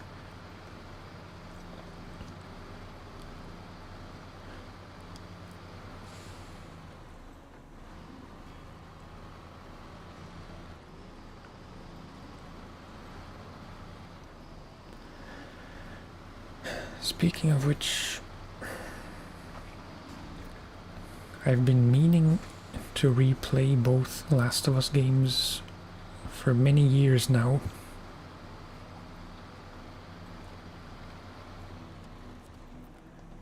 I remember a very long... oh shit. Kinda messed up. Oh, but no.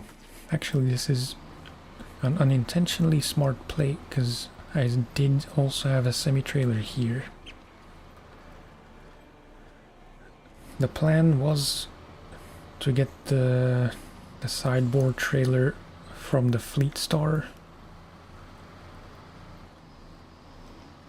but this is better because now I still have the one on the Fleet Star if I need it,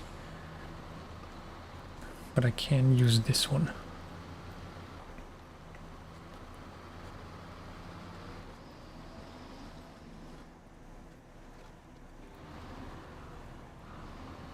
I was playing The Last of Us 2 last night. That was one of the 2 games I ever pre-ordered.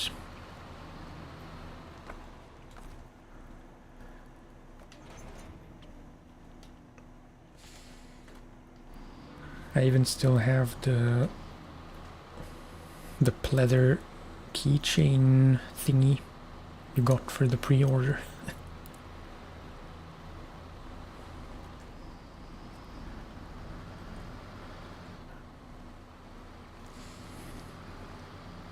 Yeah, that one and the I was gonna say The Last of Us. The Last of Us 2 was one, No Man's Sky was the other one. I don't think I need to go into detail as to which one I regretted pre-ordering.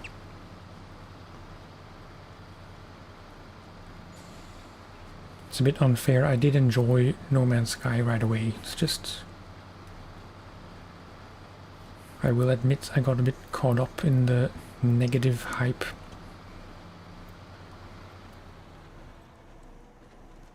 I did enjoy it for quite a while. It's just... As we know, it wasn't exactly what everyone was expecting.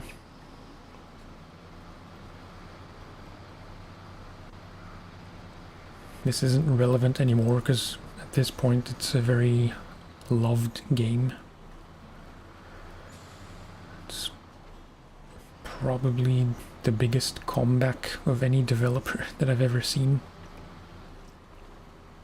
Like, the best redemption story.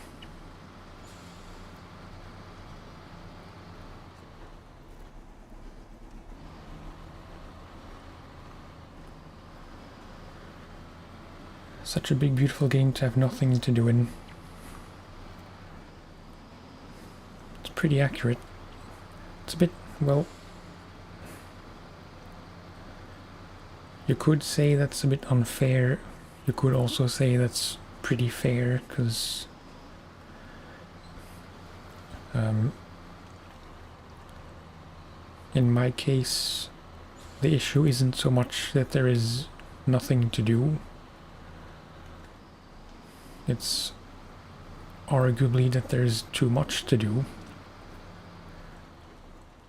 And I just get a bit overwhelmed by it.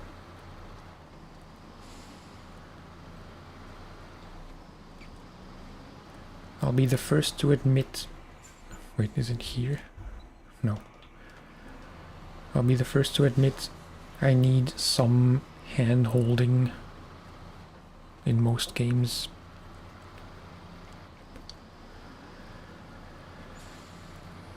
I know the quest lines in No Man's Sky are pretty straightforward. But apart from that, maybe I just don't have the imagination to make the most out of that game, because it's... You can do literally anything. Whether any of it is worth doing is a different question.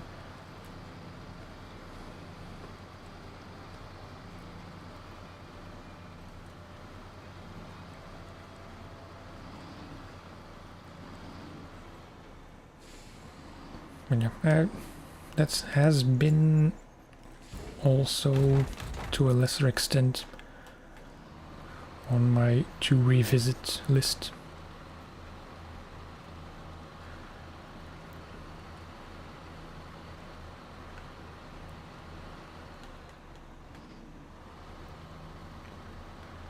It's just... I think I started a new game 3 times at this point, ever since I bought it in 20... What was it, 17?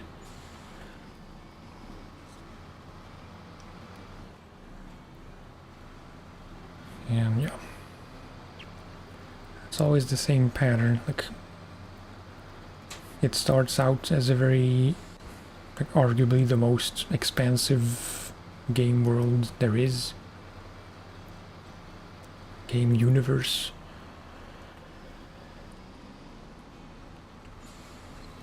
I do some of the main quests. Then I start to branch off and like do whatever I want. But then for internal and external reasons, I just stop playing it and never get back into it, and then by the time I get re-interested in it, it's been too long and I have to start over because I don't know where I left off. That's pretty much the thing.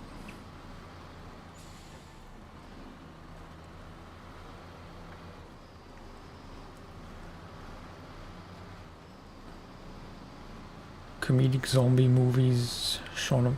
Yeah, I have seen it. It was interesting, to say the least.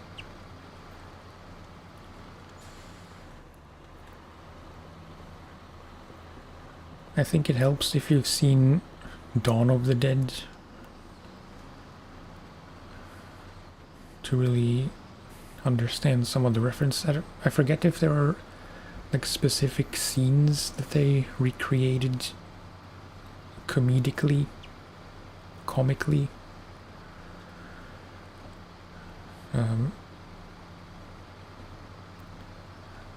Yeah, strange movie, but good movie.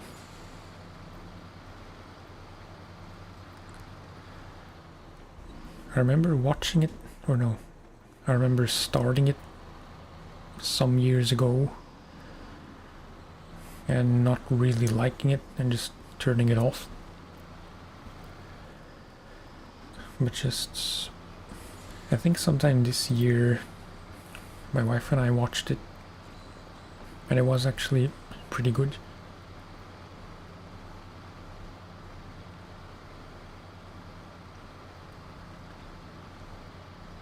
Definitely a bit bewildering.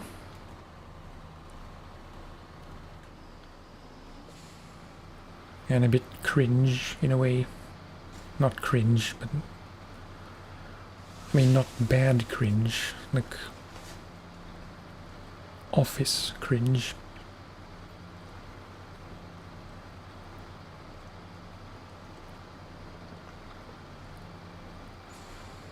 Helps to be absolutely blazed.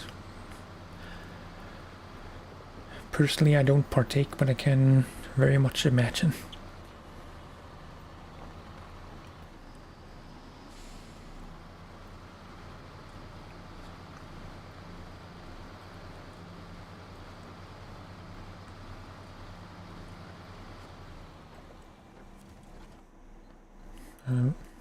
Not to go too much into drug use, but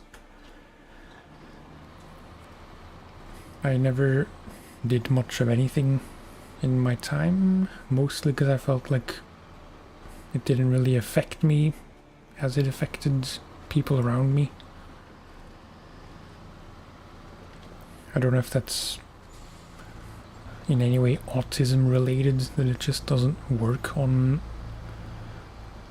neurodivergent people.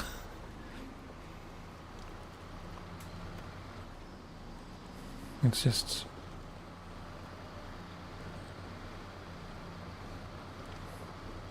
I was always having the least fun when in blazed company. Zombieland movies, I have not. Nope.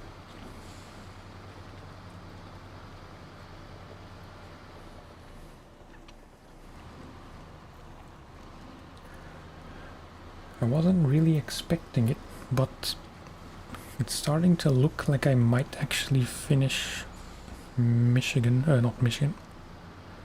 I might finish Alaska today.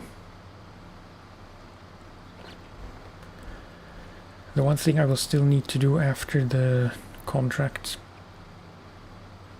is to round up and sell all the trailers, but that's probably not really something that's worth dedicating a stream to. As in, if that's the last thing I have to do, maybe I should just do it off camera and start Tamir next time.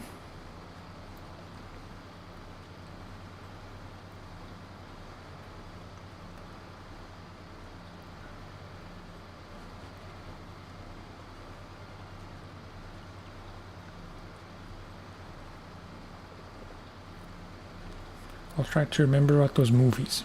I'll have to check where you can watch them. We do have basically all the big streaming platforms, so FOMO is real.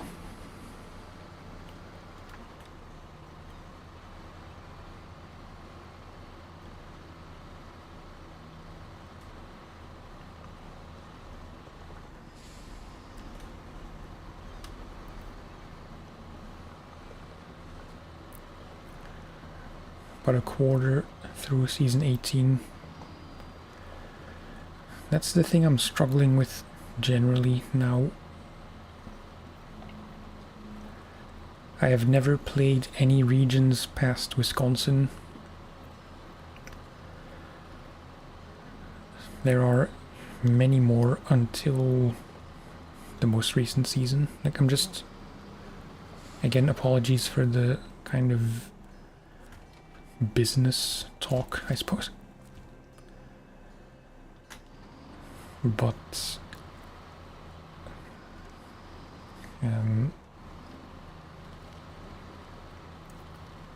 sorry, I'm losing my train of thought again.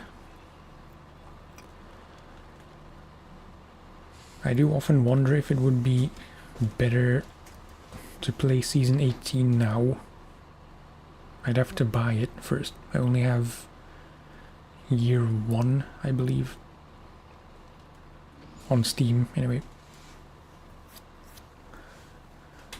Yeah, this is not great.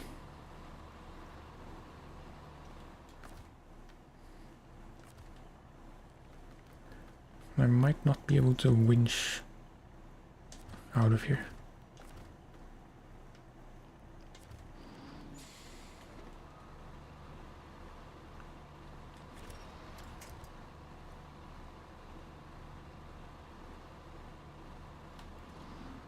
Most of them are fun, some of them are just boring, like Washington. I wouldn't mind boring, I think I'd prefer a region being too easy rather than too difficult.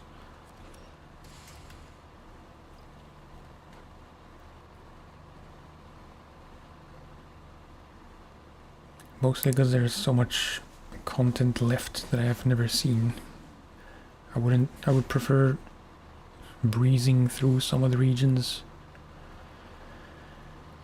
just so I can finally catch up. I've been playing this game for I want to say 5 years. Not continuously, just at most I think I didn't play it for 6 or 7 months.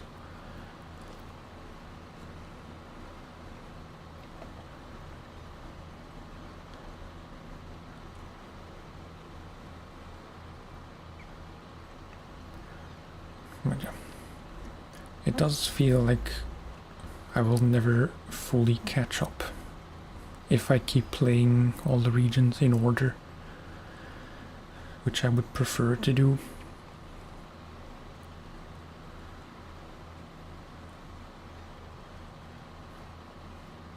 I'm not a huge fan of skipping things.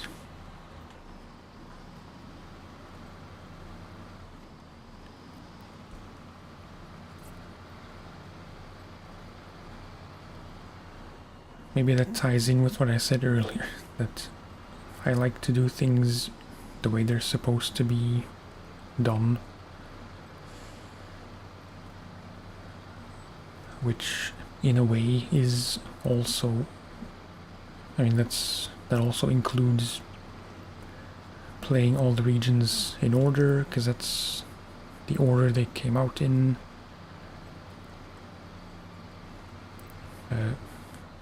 Actually, I think I'm gonna switch back to the Fleet Star for the bricks. So the Transstar is capable, it's just a bit slow sometimes.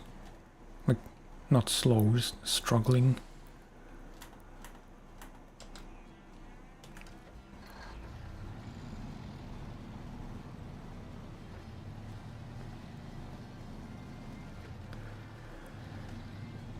waiting at the Imandra region.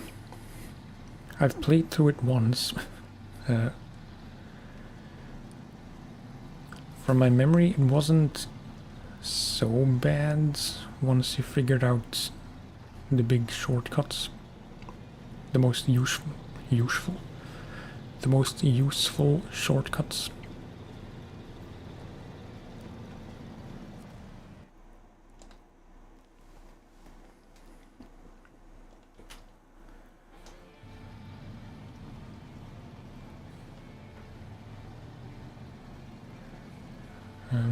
On that note, I still have to decide exactly how I'm going to do it, but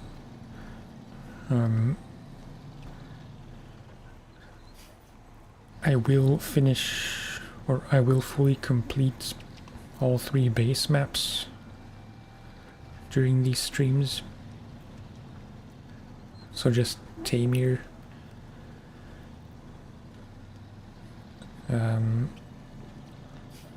but as for Kola, Yukon and Wisconsin, I feel like I'm missing one. Is there one more? I forget. Kola, Yukon... no, okay. As for those 3 maps, I wasn't sure what to do because part of me doesn't really want to replay those fully, because I have fully completed them once on PlayStation already.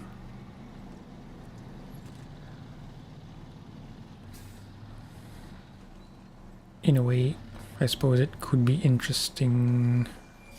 I should really repair first. In a way, it could be interesting to play through all of them again and see how much easier that is. How much easier they are, rather.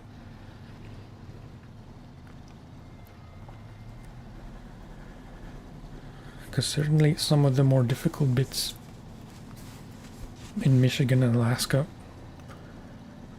weren't that much of an issue this time.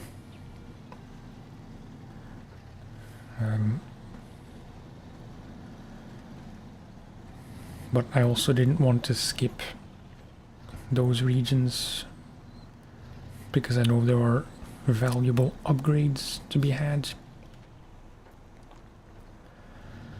But then a viewer was thinking along and he suggested that actually I could play those regions, fully scout them, collect all the upgrades and trucks if there are any to be found for free, like the Royal here. Just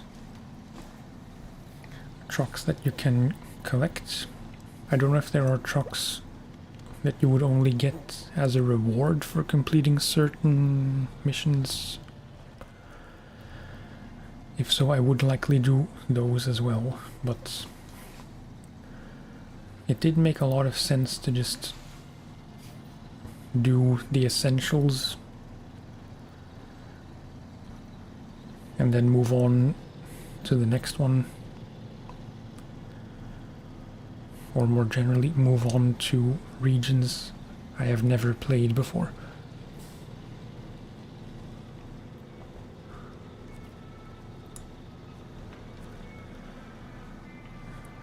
Just play what I want, because it's going to be more fun watching you play something you enjoy rather than just grind it out.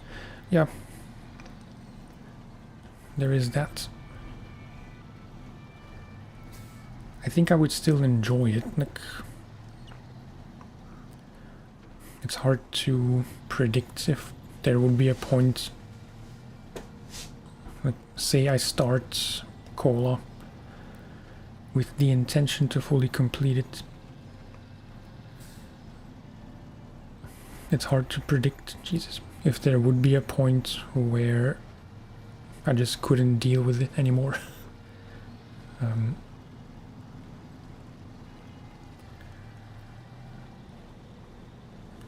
I think I'm just gonna leave it up to what I feel like. A third option is a combination of both strategies, which I never thought of until now.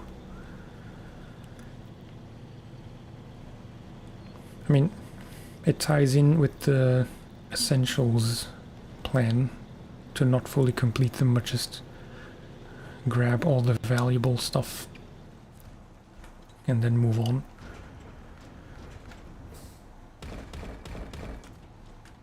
I know I can get 4, but I know I can get 5, but 2 trips of 4 makes more sense to me.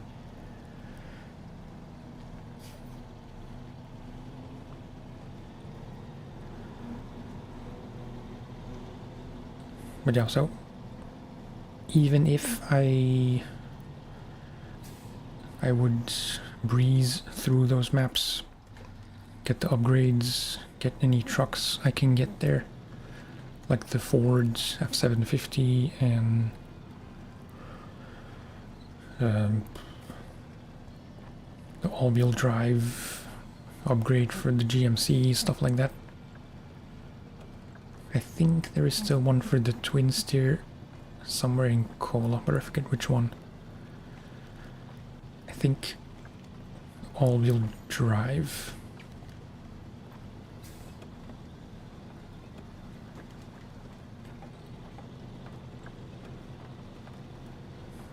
But yeah, I'm being very long-winded.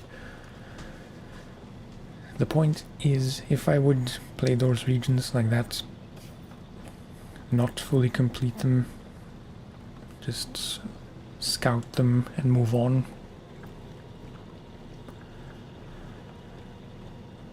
Even if I would then want to play them later, I still could, of course. It's not like they'll be locked when I move on to the next one.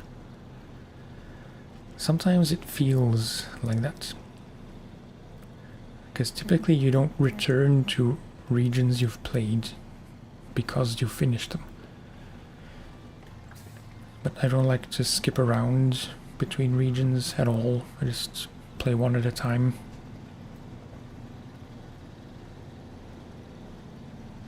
I know eventually, if I would ever come close to completing all the seasons, I would also want to complete the ones I skipped, or the ones I just scouted.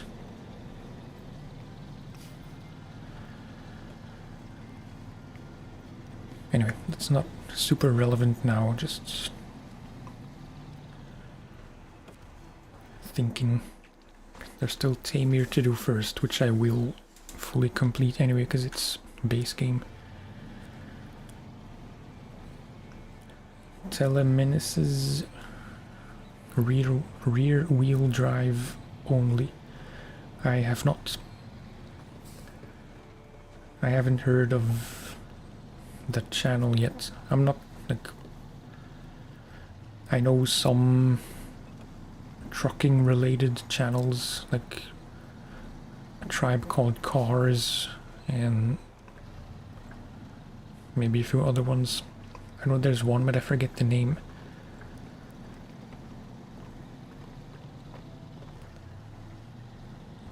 But I have never really watched any SnowRunner playthroughs. Like,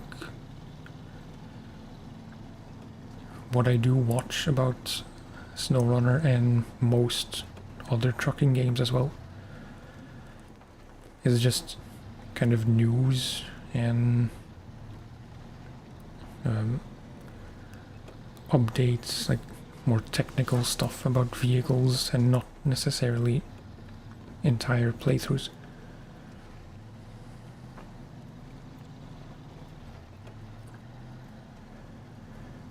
Try to remember the name. Telemenin. It's probably not how you say it. Surprising how much easier to flip without the front wheels pulling. Yeah, I can see that.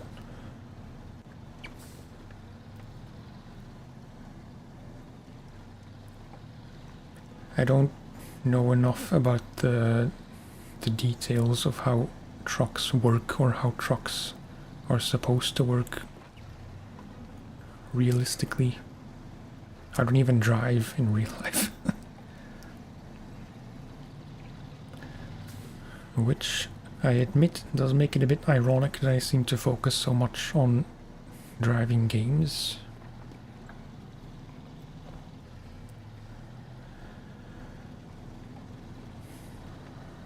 I am very much interested in acquiring a wheel and pedals.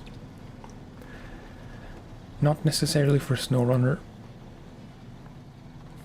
but I was looking at one specifically for ETS2, which would most likely be the Moza R3.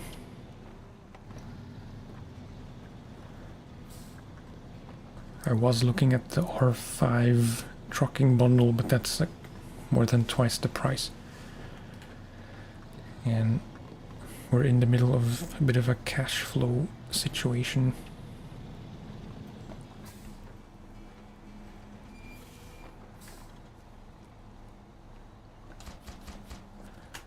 And actually, now that I have BeamNG, I think maybe that trucking bundle wouldn't even be the best choice, because like, assuming I will keep playing BeamNG, I don't have many non-trucking driving games. As in terms of driving games, I really only play trucking games. It's not really a deliberate choice. Just never really got into racing games like Gran Turismo or Forza or whatever.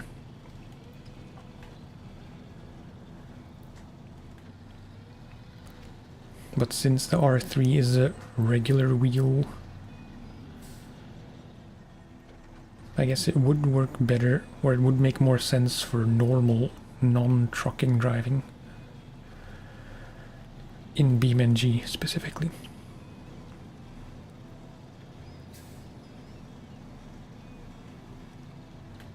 I think that's a valid argument.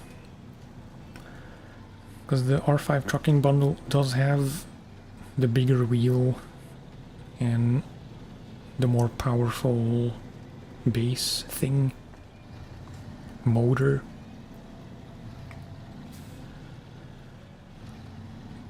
Do I really need it? No. I just wanted it because of the bigger wheel. And from what I read, the bigger wheel, like the bigger rim, wouldn't work very well on the R3 motor because the big rim is heavier and that motor is just not as powerful, so it would struggle a bit.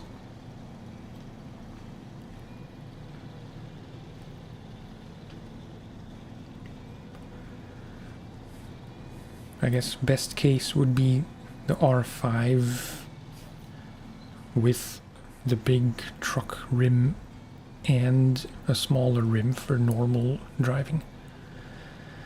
I don't know. Again, not really a decision to make now, because we just bought an apartment. We're moving there as of this week.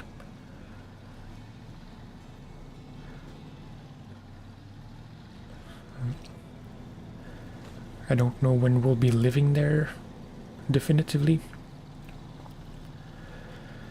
The plan is just to gradually move stuff.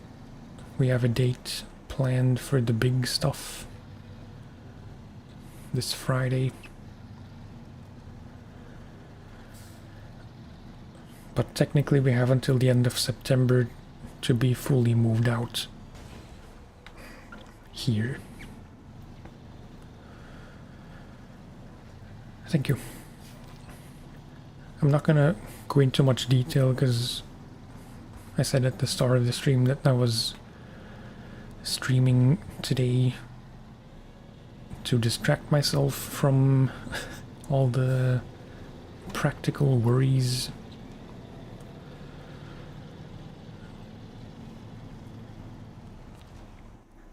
It's been a lot. Yeah.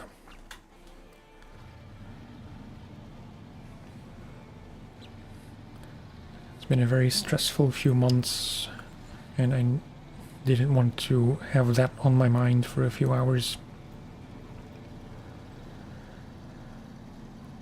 All should be well. My wife is being a huge rock to me.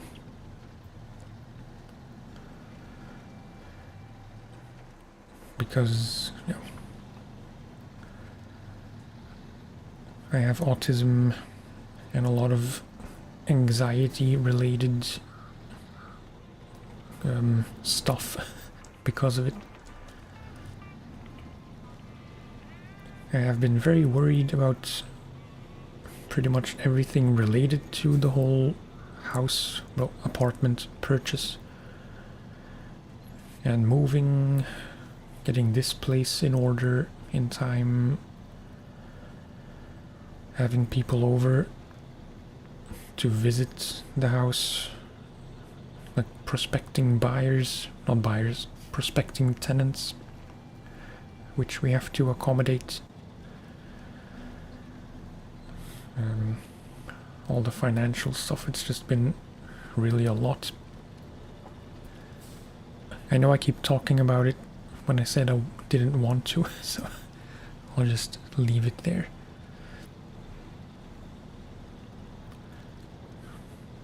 But all is well for now. It's just there is a plan, we have to stick to it. I am blessed with the wife I have who deals with a lot of it and who has the vision to arrange a lot of the stuff. So yeah, it's all good. Just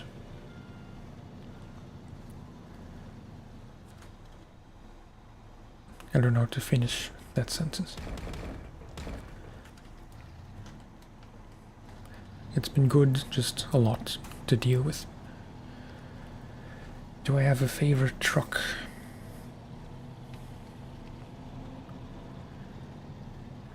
I have a few. I know, well, it's easier to list the few favorite trucks I have. It's more difficult to pick just one.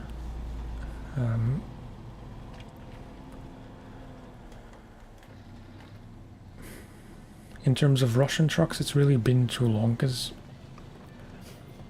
on PlayStation I was playing Yukon and Wisconsin. Now I have been playing Michigan and Alaska on Steam. So I haven't played any Russian maps, and by extension I haven't used any Russian trucks in a long time. It might well have been 2 years. Because the last Russian region I played must have been Kola. And that's easily 2 years ago. If not 3.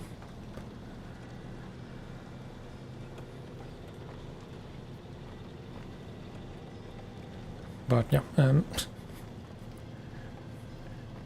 it's a pretty straightforward question. I was not giving a straightforward answer. The one truck that comes to mind is this guy right here. The White Western.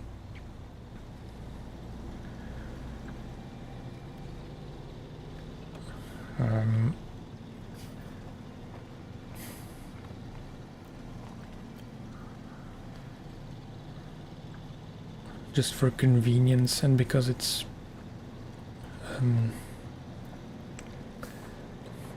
very OP.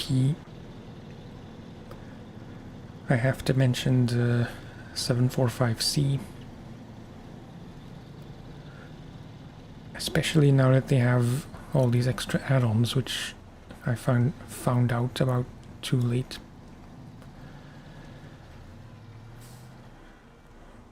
Because I remember it as just logging the container thing, the fuel tank, the maintenance add-on, and maybe the saddle. I forget if they added the saddle later.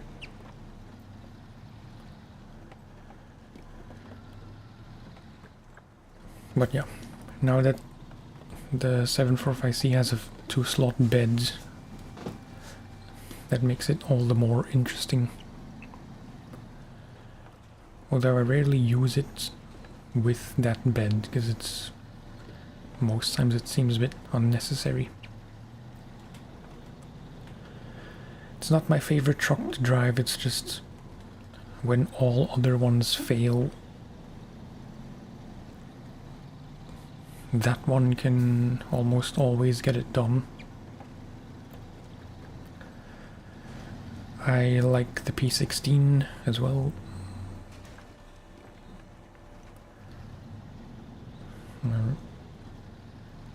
I don't really know. It might be a case of liking it because I don't get to use it that much.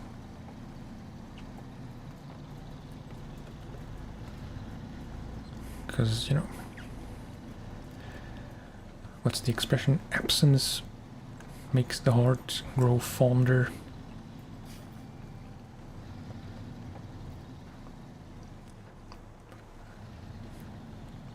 I can't use it for everything for obvious reasons, so when I do get to use it, it makes it all the more fun. I would have used it a lot more in Alaska if it weren't for the lack of chains.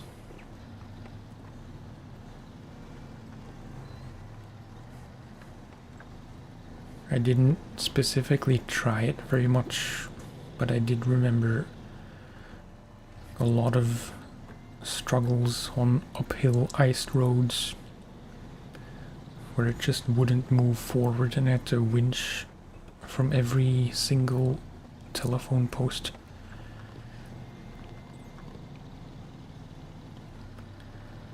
But yeah, the twin steer should be up there as well.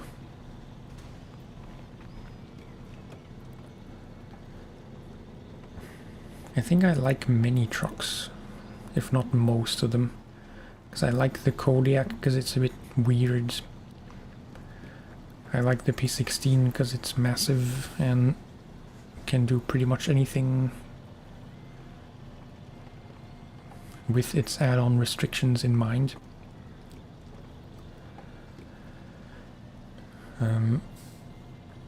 On PlayStation,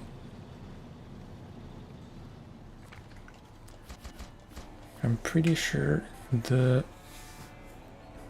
off-road truck I've used the most is the Freightliner 114SD. It's just, it ticks a lot of boxes. Good fuel, a lot of add-ons, pretty stable, good power. Like,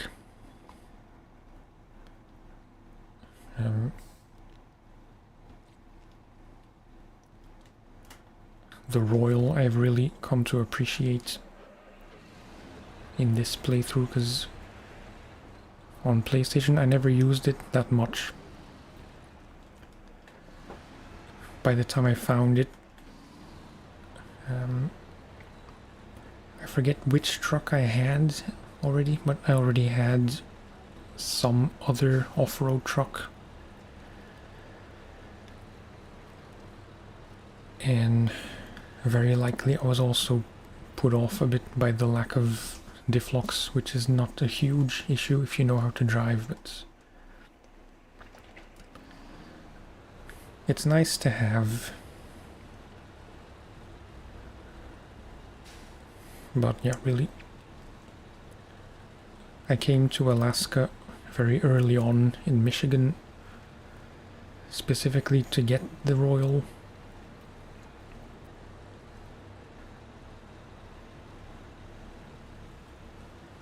Just a quick trip back and forth.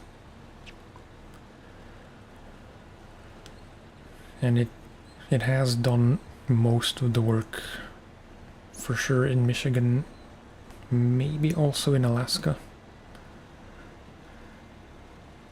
Although I used it less here because it's mostly roads and I could use the White Western more.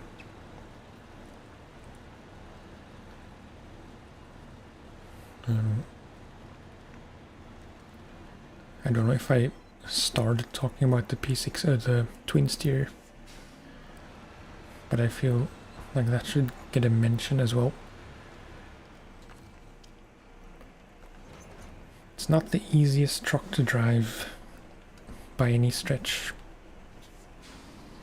but again, it's kind of a weird one and it looks cool. Obviously, top heaviness is an issue.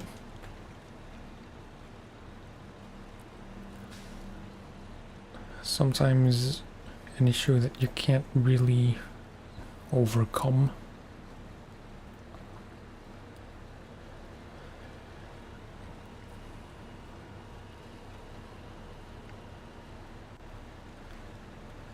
It's a love-hate relationship, really.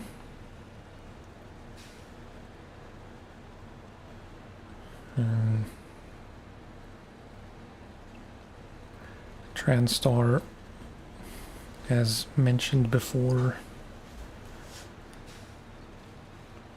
it's a bit quirky. It's not really suited to most of the missions or terrain.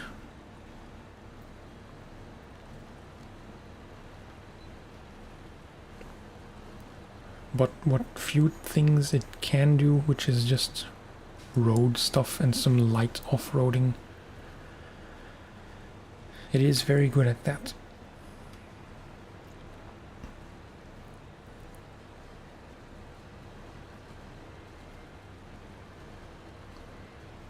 Do you have one favorite or a few favorites?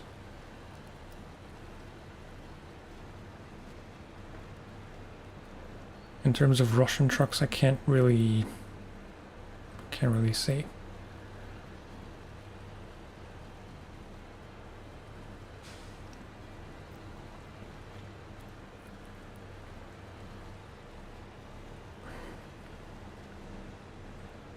I always forget, or I always have trouble keeping the three Azovs apart.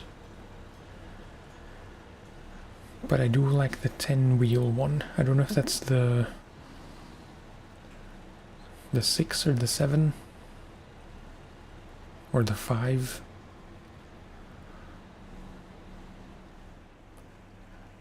What am I doing?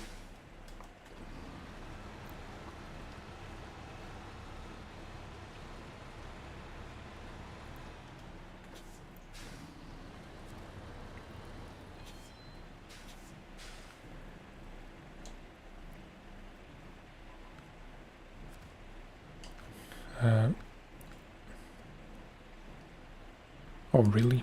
Cancel trailer is required for objective. Yeah. That was the one from weather forecasts.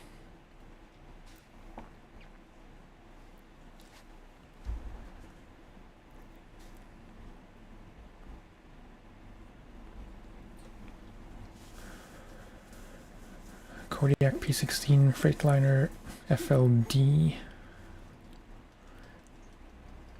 Is that the one that only has a saddle? Probably not. But yeah, just gonna have to leave this somewhere.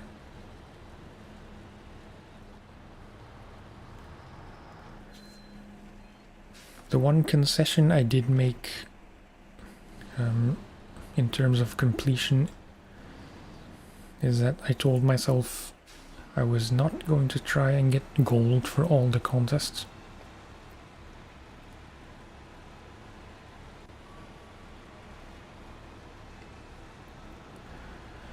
In Michigan I did get all gold because they were all pretty easy.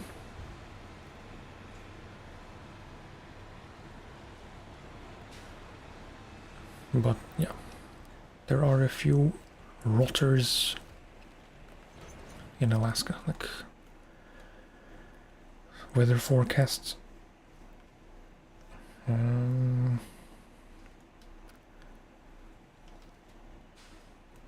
This one here, the river contests to the top and back, those were all... Surely I didn't get gold for all of these, or any of these. But yeah, I told myself... Came out weird. I told myself I wasn't going to try and get golds, just treat them like a normal mission. Complete them with any rank and move on.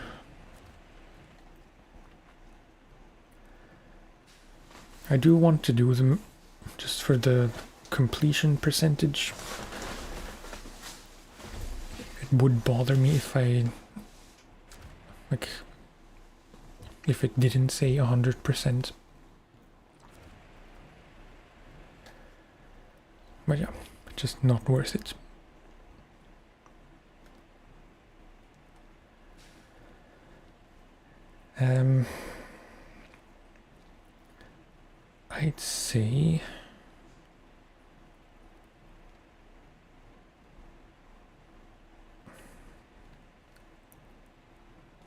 I'd say what?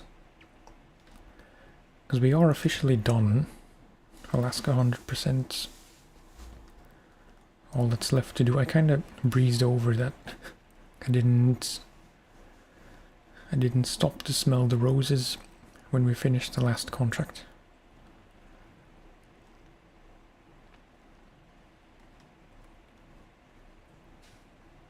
But yeah, so now there's just trailers left to collect, which I do want to do because it's a lot of money.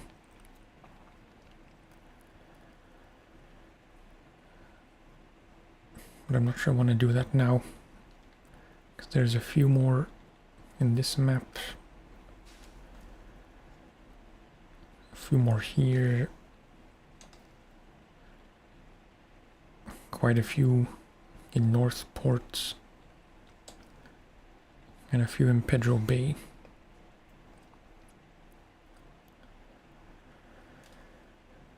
The Dark Souls of trucking games. How so?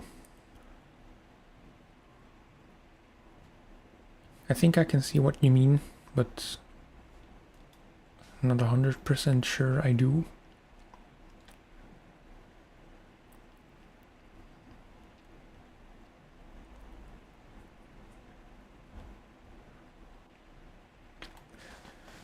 But yeah.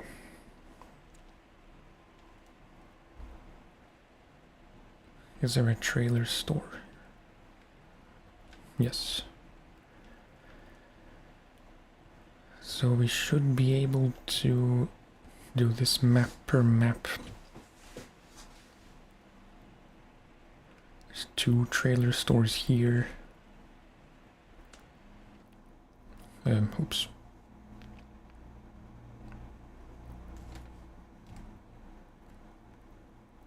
Here there's trailer store there. One here by the port. And one up here, so that should be, or that should make things much easier. Yeah.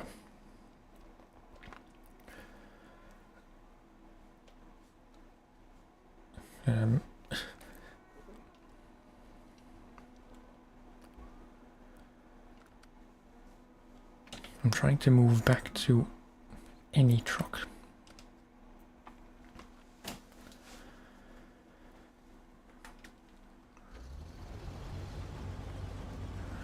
But yeah, I think actually that's going to be it for today. It's been almost 3 hours, which is longer than I was anticipating to stream. There's still some stuff to do at the apartment and just around the house generally.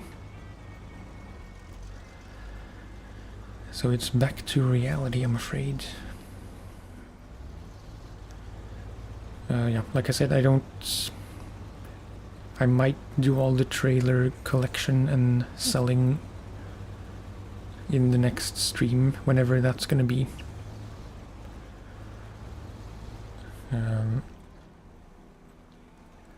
It's not gonna be today. It's unlikely to be in the course of the week. So really, there is a very good chance that the next stream is gonna be from the new apartment. And on that note, just a like technical thing which I should address.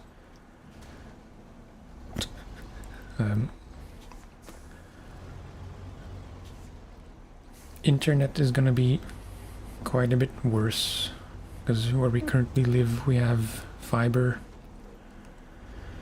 In the apartments we're still on regular copper cable.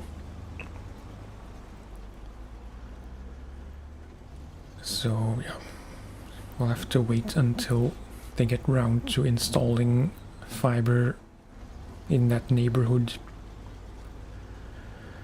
I don't know when that's gonna be. The issue is that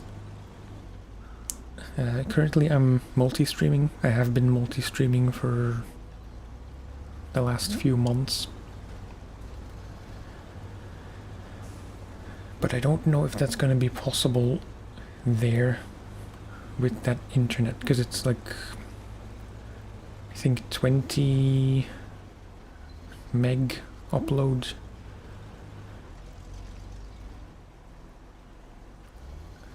I need 6 for Twitch, and I forget exactly how much I use for YouTube, but I want to check.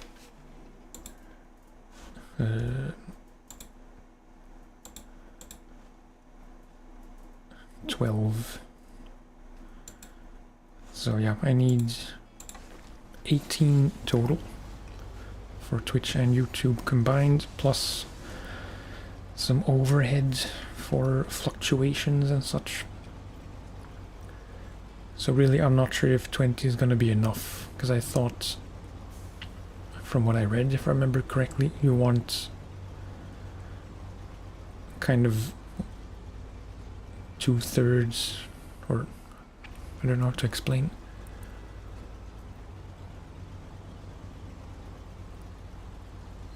You want more overhead than just 2 megs, from what I found. So I'm gonna have to see how I manage that. Like, either I don't stream on Twitch for a while, just YouTube. I think that's gonna be the most logical solution for now.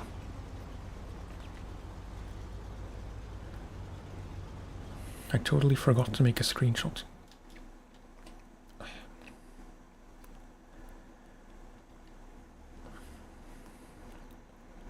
tried to remember to take a nice shot for the thumbnails after the streams got published.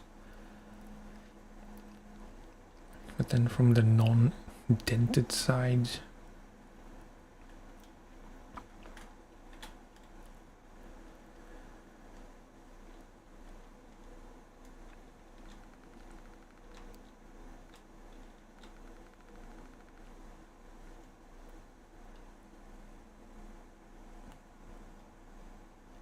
it's not a very nice spot, but it'll have to do.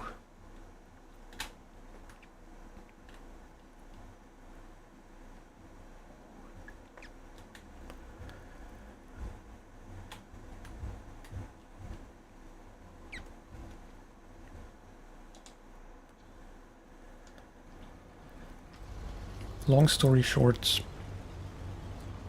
I might not be able to multi-stream at the new place until we have fiber. And I can't know, I don't think I can know when that will happen. It's an older building, so yeah. I did not take that into account. I guess there's no harm in trying to multi-stream, but yeah, there's a good chance it's just gonna be YouTube for a while. I apologize. But yeah, I'm rambling. I should go do other things. Thank you for hanging, thanks for watching. I was a bit hesitant to stream because I wasn't sure if I'd be able to take my mind off of all the real life stuff. But I'm glad I did, because at least now Alaska is finished.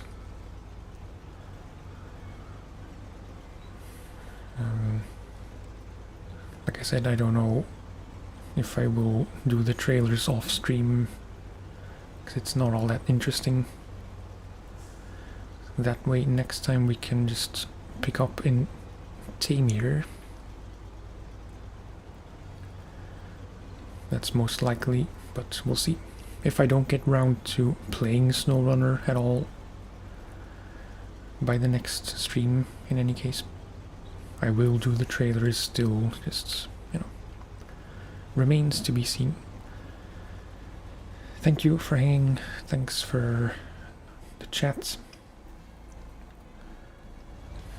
I shall park somewhere responsibly.